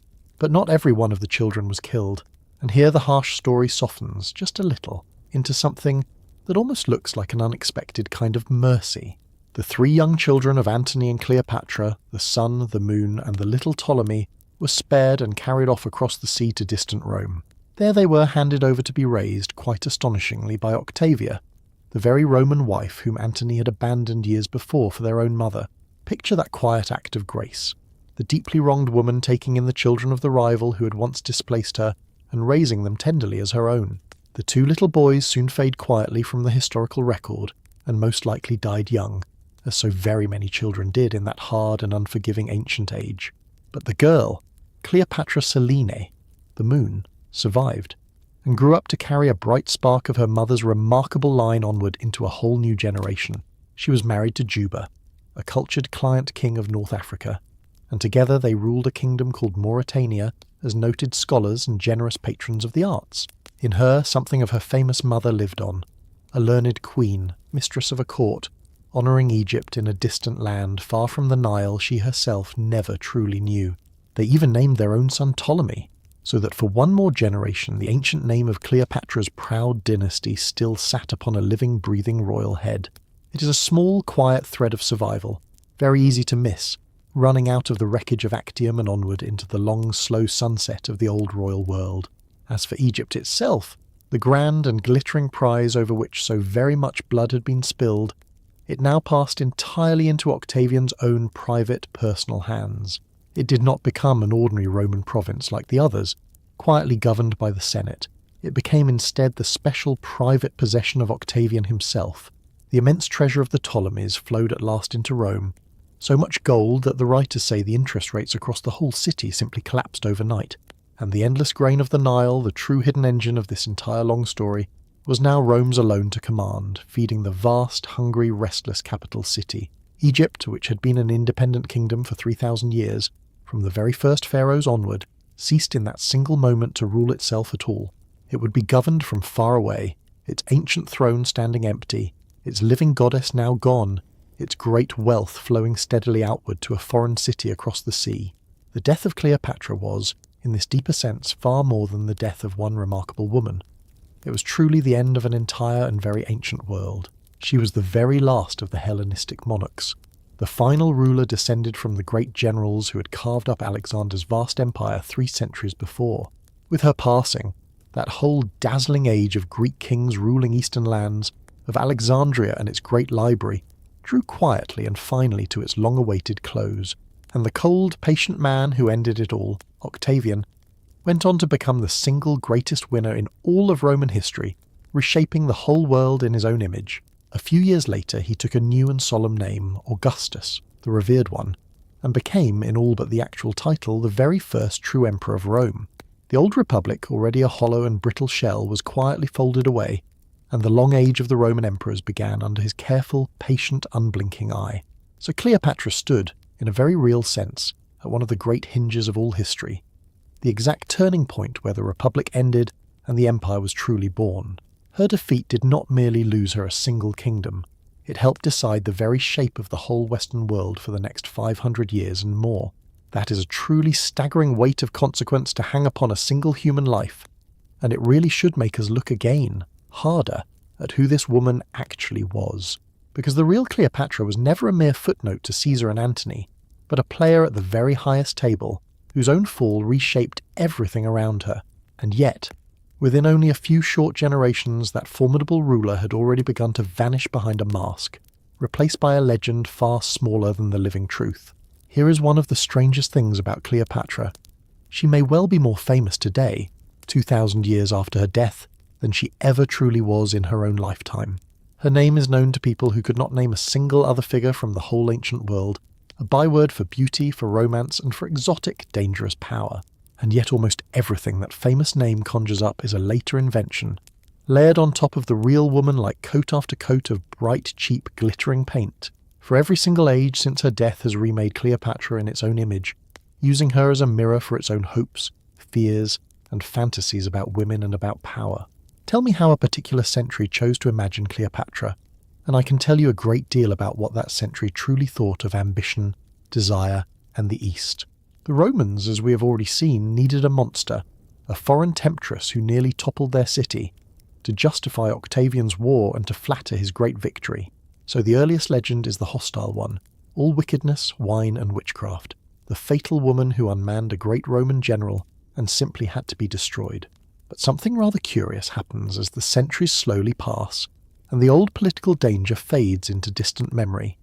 The pure venom slowly drains out of the story. Once nobody at all is frightened of Egypt any longer, Cleopatra stops being a present threat and becomes instead a safely tragic romantic figure from a vanished past. The scheming enemy queen softens over time into the doomed lover, the beautiful woman who died for love, draped over a couch with a serpent at her pale breast. And notice very carefully what quietly happens to her formidable mind in all of this long process, because it truly is the beating heart of our whole story tonight. The ancient writers, even the hostile ones, at least remembered that her real power lay in her wit, her voice, her learning, and her quite extraordinary living presence. But as the retellings pile ever higher over the centuries, that inconvenient intelligence is slowly sanded away, until almost nothing is left but the beauty and the desire. It is easier, apparently, for later ages to imagine a woman conquering emperors with a merely lovely face than with a first-class political and scholarly mind. So the queen who spoke 9 languages and personally ran a kingdom is gradually reduced to the queen who wore fabulous eye makeup and supposedly bathed in donkey milk, The milk baths, by the way, are almost certainly a later invention too, just one of 1,000 glittering little details that quietly attach themselves to her over the ages. Layer by glittering layer, the scholar queen quietly disappears beneath the seductress, until the seductress is very nearly all that most people ever hear about at all. This is really not an accident, and it is not truly about Cleopatra at all. It is about a long, deep, stubborn discomfort with the very idea of a clever, powerful woman. A woman who wins through intelligence and iron will is unsettling. A woman who wins through mere beauty is safe, familiar, and reassuringly easy to dismiss. So each age reached for the second story, the comfortable one, and quietly let the first, the true and genuinely threatening one, slip away into the deepening dark. Historians still argue over how much of the surviving portrait is Roman spin, how much is later romance, and how much genuine, hard memory truly survives underneath it all. Peeling those thick layers apart is slow, painstaking work, a little like an archaeologist patiently brushing fine dust from a fragile object buried under centuries of rubble. And the deeper that you patiently dig, the more the fierce, brilliant, complicated ruler comes slowly back into focus, and the flimsy paper seductress simply falls away. You begin to see, once again, the woman who gambled an entire empire, commanded whole fleets, and stared down two of the most powerful men who ever lived. But before we try to recover that real woman fully, it is worth walking briefly through the strange and crowded gallery of Cleopatras that history has hung on its walls, because the versions of her that later ages built are fascinating in their very own right, and they tell us quite as much about ourselves as they ever do about her. In the centuries right after her death, she lived on mostly as a warning, a cautionary tale of luxury and lust that stern moralists used to frighten the young. Roman writers held her up as the very image of everything a good and modest Roman woman was supposed never, under any circumstances at all, to become. Yet even in that hostile telling, a grudging respect keeps flickering through, an admission that she died bravely, on her own chosen terms, like a true and unbowed queen. Horace, who had once called her a fatal monster, still openly conceded that she was no meek woman, that she faced her final downfall with a fierce and unbroken courage. It is as if the real Cleopatra keeps stubbornly refusing to fit neatly inside the little box her enemies built for her, her nerve and dignity forever leaking through the cracks. That deep tension between the monster they wanted and the queen they could not quite deny would echo down through every single retelling that followed for many centuries, and when the classical world itself finally faded, and clear knowledge of the ancient past dimmed, Cleopatra did not vanish at all. She simply changed her costume yet again, for the storytellers of the Middle Ages would take up this pagan queen and quite remarkably make her over into something almost like a gentle saint of tragic love. How a scheming Egyptian pharaoh became a medieval heroine of faithful devotion is a strange and wonderful tale, and it is precisely where our next chapter gently begins. The medieval world was a deeply Christian one, and at first glance a pagan Egyptian queen might well seem a rather awkward guest at its stern moral table. Cleopatra had killed herself, worshipped false gods, and lived a whole life that no medieval preacher could possibly hold up as a simple example for others to imitate. And indeed some medieval writers placed her firmly among the damned, punished forever for the terrible sin of an overwhelming and utterly destructive earthly lust. The great poet Dante, journeying through his imagined hell, glimpses Cleopatra among the souls of the lustful, blown about eternally upon a dark and restless wind. There she drifts beside other famous lovers of legend, Helen of Troy and Dido of Carthage, forever a byword for a burning passion that finally ends in ruin. But that is only one medieval Cleopatra, for the age was far more imaginative and much more contradictory than we sometimes give it proper credit for being. Other writers, quite remarkably, chose to see in her not a warning about lust at all, but instead a shining example of faithfulness, of a love that lasted unto death. The English poet Geoffrey Chaucer wrote a lovely work called The Legend of Good Women, celebrating women who had bravely suffered and died for the sake of love. And who does he place at the very front of that gallery of loyal, tragic heroines as the very first opening example of devoted love? None other than Cleopatra herself. In Chaucer's telling, she becomes almost a martyr of love, a woman so utterly faithful to her Antony that she simply cannot bear to go on living without him. It is an astonishing transformation, taking Octavian's dangerous foreign monster and boldly recasting her as a gentle model of romantic constancy and lifelong devotion. The Italian writer Boccaccio included her too, in a famous collection of the lives of notable women, though he remained rather more suspicious of her true character. He admired her sharp intelligence and her remarkable rise, but disapproved of her ambition and her methods, leaving a portrait pulled hard in two competing directions at once. And that split is really the whole medieval Cleopatra in miniature. Half cautionary sinner, half tragic heroine, quite impossible to pin cleanly to any single tidy moral. She even, at various times, joined the honoured ranks of the so-called 9 worthy women, a list of great heroines held up as noble models of courage and greatness. In the illuminated manuscripts of the age, she was drawn as a medieval lady, in flowing gowns and pointed headdresses, as if she had just stepped from a European court. There is something rather charming in those pictures, these earnest attempts to imagine an ancient Egyptian queen using only the visual language of the painter's own day. They dressed her exactly as they dressed their own duchesses, because they had no other way to picture royalty, and so Cleopatra became very briefly a Gothic princess. It is a vivid reminder that every image of her tells you quite as much about its artist as about the queen, a lesson well worth carrying through the rest of the gallery. Then came the Renaissance, and with it a fresh, eager hunger for the classical past, and Cleopatra stepped once more into the bright and dramatic centre of the stage. Painters across all of Europe fell deeply in love with 2 dramatic scenes from her life, and returned to them again and again with quite obvious and evident relish. The first was the banquet with the dissolving pearl, all luxury and wit, a fine chance to paint gold, silk, and a clever queen making her single grand gesture. The second, quite inevitably, was her death, the queen swooning on her couch with the serpent, a subject that let painters blend beauty, tragedy, and the thrill of real danger. In canvas after canvas she reclines, half-draped and sorrowful, the asp at her breast. Less a ruling monarch now than a gorgeous, doomed, and deeply romantic vision. But the single most influential Renaissance Cleopatra of all was not painted at all. She was written, for the living stage, by none other than William Shakespeare himself. Around the year 1607, he wrote his great tragedy Antony and Cleopatra, and with it he changed her image, decisively and forever, ever after. Drawing closely on Plutarch, Shakespeare gave us a Cleopatra of dazzling contradictions, playful and regal, furious and tender, shallow and profound all at once. His queen is maddening and magnificent altogether, a woman who can throw a furious tantrum one moment and then rise to heartbreaking dignity the very next. It is in his play that Plutarch's golden barge sails once again, in some of the most famous lines in the whole English language, spoken by the soldier Enobarbus. The barge she sat in, he says, was like a burnished throne that burned upon the water, an image so gorgeous that it has gone on echoing for 4 whole centuries, and Shakespeare gives her the phrase that captures, better than any other ever has, the real secret of her deep power over people, her famous infinite variety. Age cannot wither her, he writes, nor custom stale her infinite variety, and in that one shining line the mere seductress becomes something far deeper and far stranger. For infinite variety is not really about a pretty face at all. It is about a mind and a personality so rich and endlessly changeable that no one could ever tire of them. In that single phrase, Shakespeare quite accidentally circles all the way back to Plutarch's old truth, that her charm was in her presence, her wit, and her endless surprise. But the long story did not stop with Shakespeare, for a new and even more powerful kind of image-making was still to come, one that would reach many millions at once. The last great remaker of Cleopatra was not a poet or a painter at all, but the dazzling, flickering, hungry new art of the moving picture itself.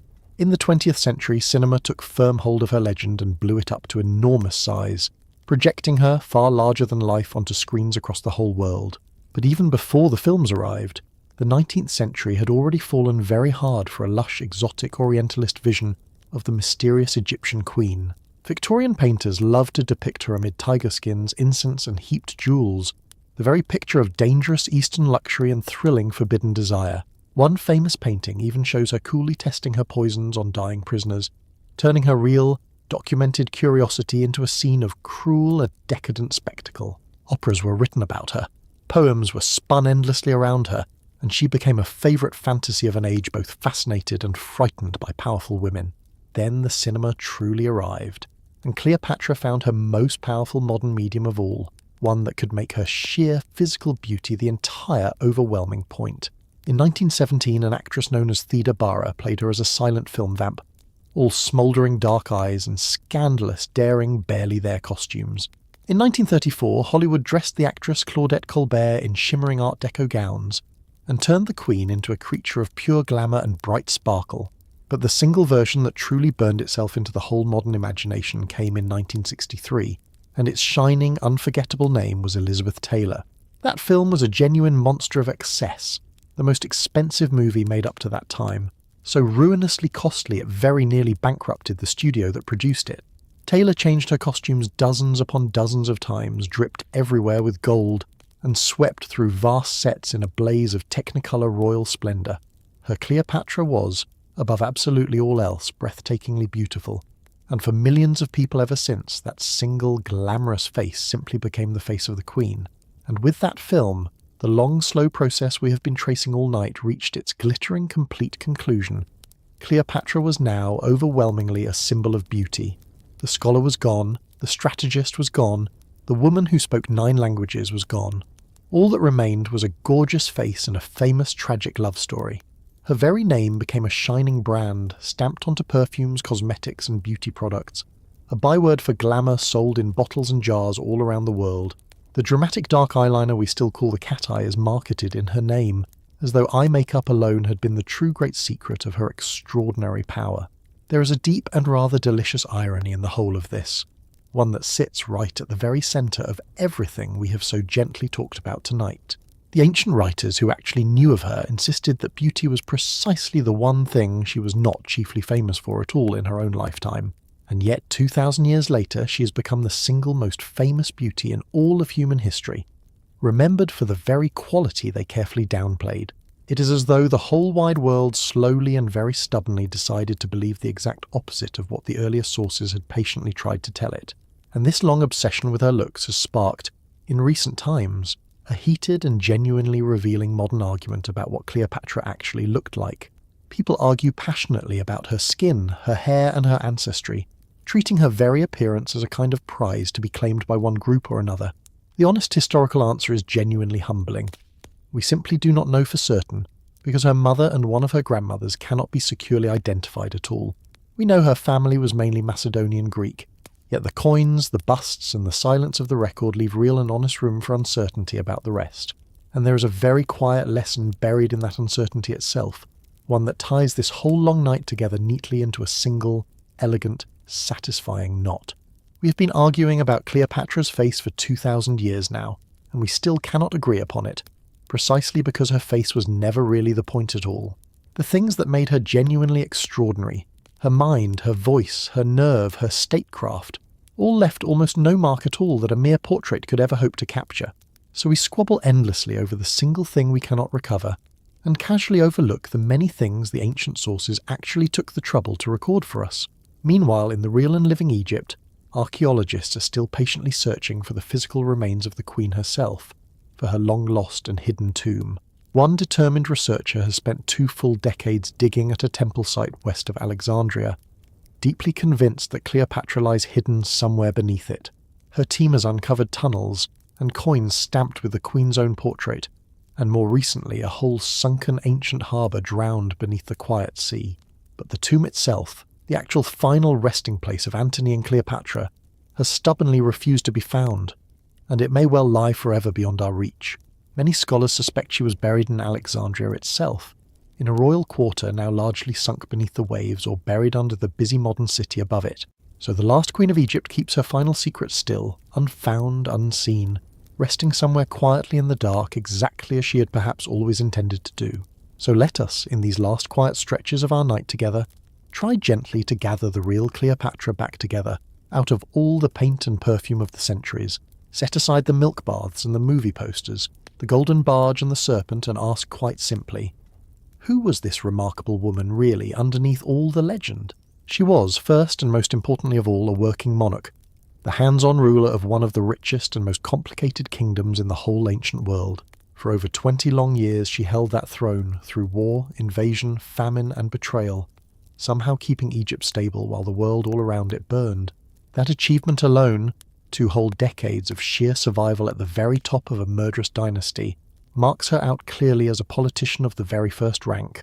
She was extraordinarily well educated, fluent in many languages, and thoroughly at home in mathematics, philosophy, medicine, and the many sciences of her celebrated city. She could speak to an Egyptian farmer, a Jewish merchant, a Greek scholar, and an Arabian envoy, each in his own native tongue, without ever reaching for an interpreter. She was the very first of her whole Greek dynasty, after nearly 300 long years, to bother learning the ancient language of the Egyptian people she actually ruled. She understood the theatre of power as very few rulers ever have, staging entrances and images that turned raw politics into unforgettable and meaningful performance. And she understood people deeply, reading the men across the table from her with a swift, uncanny accuracy, and then giving each exactly what would most move him. With Julius Caesar, she was bold and clever, arriving rolled up in a sack and leaving as the mother of his son and the newly secure and unchallenged Queen of Egypt. With Mark Antony, she was a full partner in ambition and pleasure, building with him a grand dream of a great Eastern Empire that very nearly did come to pass. With the cold young Octavian, at the very end, she reached for those same trusted tools and, finding them useless, chose death over humiliation with wholly unbroken nerve. These were never the mere tricks of a shallow seductress. They were the calculated moves of a strategist playing the highest stakes game imaginable, and playing it superbly. Yes, she used her charm, and yes, she formed alliances with powerful men, because those were among the very few real levers of power available to any woman of her age.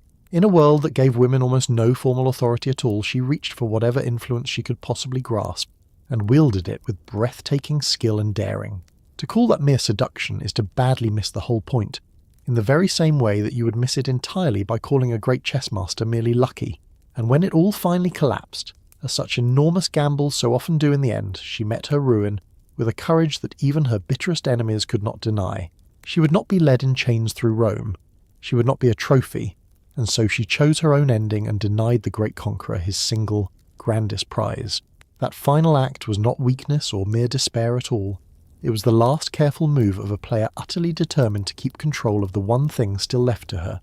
This is the very woman the ancient sources, for all of their deep hostility, keep half revealing to us, if only we are truly willing to read them slowly and with care. A brilliant, formidable, deeply complicated ruler, neither the wicked monster of Roman spin nor the swooning beauty of the movie screen, but something far more interesting. The real Cleopatra is far more impressive than the legend, not less, and it is a genuine and quiet loss that we so often trade the real woman for the cardboard one, because the legend, for all its bright glamour, is oddly small, a story about a face, while the truth is large, a story about a mind that genuinely shook the world. And there is one more gentle thought to carry softly with you now, as the night deepens and your eyes begin, perhaps, to feel just a little heavy at last. For 2,000 long years, powerful men and their clever poets tried hard to reduce Cleopatra to her body, and to make her whole memory a warning about dangerous women. And yet here she still is, remembered, argued over, filmed, painted and studied, long after almost every one of those men has faded quietly into total obscurity.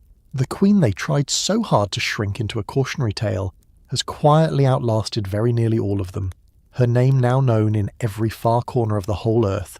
There is a quiet justice in that, a sense that the sheer force of who she truly was has stubbornly refused in the very end to be entirely painted over or erased. The face may be lost, the tomb may be lost, the true colour of her eyes lost forever, but the plain fact of her brilliance has still come down to us anyway. And perhaps that is the very most fitting monument of all for a woman whose greatest treasure was never her beauty at all, but the restless, tireless power of her mind. So the next time you happen to see her on a poster or a perfume bottle, painted as nothing more than a merely pretty face, you will now know the far better secret. You will know that the real Cleopatra would very probably have found that flattening little portrait a touch insulting, and rather beneath the dignity of a true scholar queen. And you will know that behind all the eyeliner and the legend stood a mind sharp enough to charm Caesar, to partner Antony, and very nearly to outmaneuver Rome itself. That, at last, is the true story we came here together to tell, and now, very gently, it is time to let it, and to let you, drift softly and slowly towards sleep. There is nothing left now to solve or to remember. The story is fully told, and you can simply let it settle over you like a warm and quiet blanket. Let the great harbour of Alexandria grow calm now in your mind, the ships all at rest, the tall lighthouse glowing softly, the water smooth and dark and utterly still. Let the queen herself rest too, robed in gold upon her couch, no longer fighting, no longer planning, at peace at last in the deep and gentle quiet of her chosen night. The lamps in the palace are burning low, one by gentle one, and the long corridors are hushed, and the whole shining city is drifting slowly down towards sleep. Out upon the Nile the reeds are barely stirring, and the dark water moves slowly and patiently past the old temples, as it has for thousands upon thousands of years. You do not need to keep hold of the dates, or the battles, or the names. Let them all loosen their grip and float softly away into the dark like little paper boats. Keep only, if you like, one small and gentle idea that the truest kind of power was never really about a lovely face, but always about a bright and curious mind, and that even now, 2,000 quiet years later, a clever woman's thoughts can still reach softly across all of that time and gently fill a whole room with wonder. But even that idea you can set down now, gently, like a book laid softly closed upon the table beside your bed, to be quietly picked up again some other day. For now there is truly nothing you need to do at all, except to breathe slowly and to sink just a little deeper into the warmth and the softness all around you. Feel how heavy and comfortable your whole body has become, how the long day has finally loosened its hold, how there is nowhere at all that you need to be. Let your breathing grow slow and even now, in through the nose and out through the mouth, each soft breath a little quieter and a little gentler than the one before. The night is wide and kind, and it will hold you gently, the way the old river holds the reeds, the way the dark, quiet harbour holds the softly resting ships. Somewhere far, far away, the golden barge is still gently drifting, its silver oars barely moving, its music faded now to the very softest and most distant of whispers, and you can drift softly with it if you wish, out onto that calm and ancient water, beneath a wide and peaceful sky scattered thick with slow and patient stars. There is no hurry now, and there is no destination at all, only the gentle rocking of the water and the warm glow of a single lamp fading softly in the far distance. Let your thoughts grow blurred and soft at the very edges, like a painting left out in a warm and golden mist, until they are only colours, and then only quiet. Every muscle can rest completely now, from the very top of your head, down through your shoulders, along your arms, all the way to your slow, heavy, peaceful feet. You have travelled a very long way tonight, across wide seas and long centuries, and now you have arrived at last at the only place that truly matters, which is rest. So let the very last of the lamplight dim, let the last of the story quietly fade, and let the warm and welcome darkness gather softly and kindly all around you. The Queen is sleeping now, the city is sleeping, the great river is sleeping, and now, slowly and sweetly, it is gently your own turn to fall asleep as well. Thank you truly for spending this long and quiet night with me, and for letting these old and gentle stories carry you softly all the way down toward your dreams. I will be here again, whenever you need another slow and sleepy journey through the far and dusty corners of the past, whenever you simply wish to drift once more. But for right now, there is nothing more to hear, and nothing more to think, and nothing more at all to do but simply to let go completely and to rest. Let the soft sound of my voice grow faint and far away now, like a small light upon a distant shore, gently going out as you slip beneath the surface of sleep. Breathe in, slowly and gently now, and breathe out, and feel yourself sinking softly and safely into the deep and quiet warmth of the gathering kindly night. You are safe, and you are warm, and you're exactly where you need to be, and the whole of the gentle past is watching quietly over you now as you rest. Sleep now, gently and completely, and let the last Queen of Egypt and all of her long and winding story fade softly into the peaceful darkness alongside you. Rest well and dream deeply, and drift on through the quiet hours, wrapped warm and safe and sound until the soft and easy light of morning comes to gently find you. Good night, dear listener, from me, and from a queen who is so very much more than merely a beautiful face. Sleep softly now, and sweet, sweet dreams to you.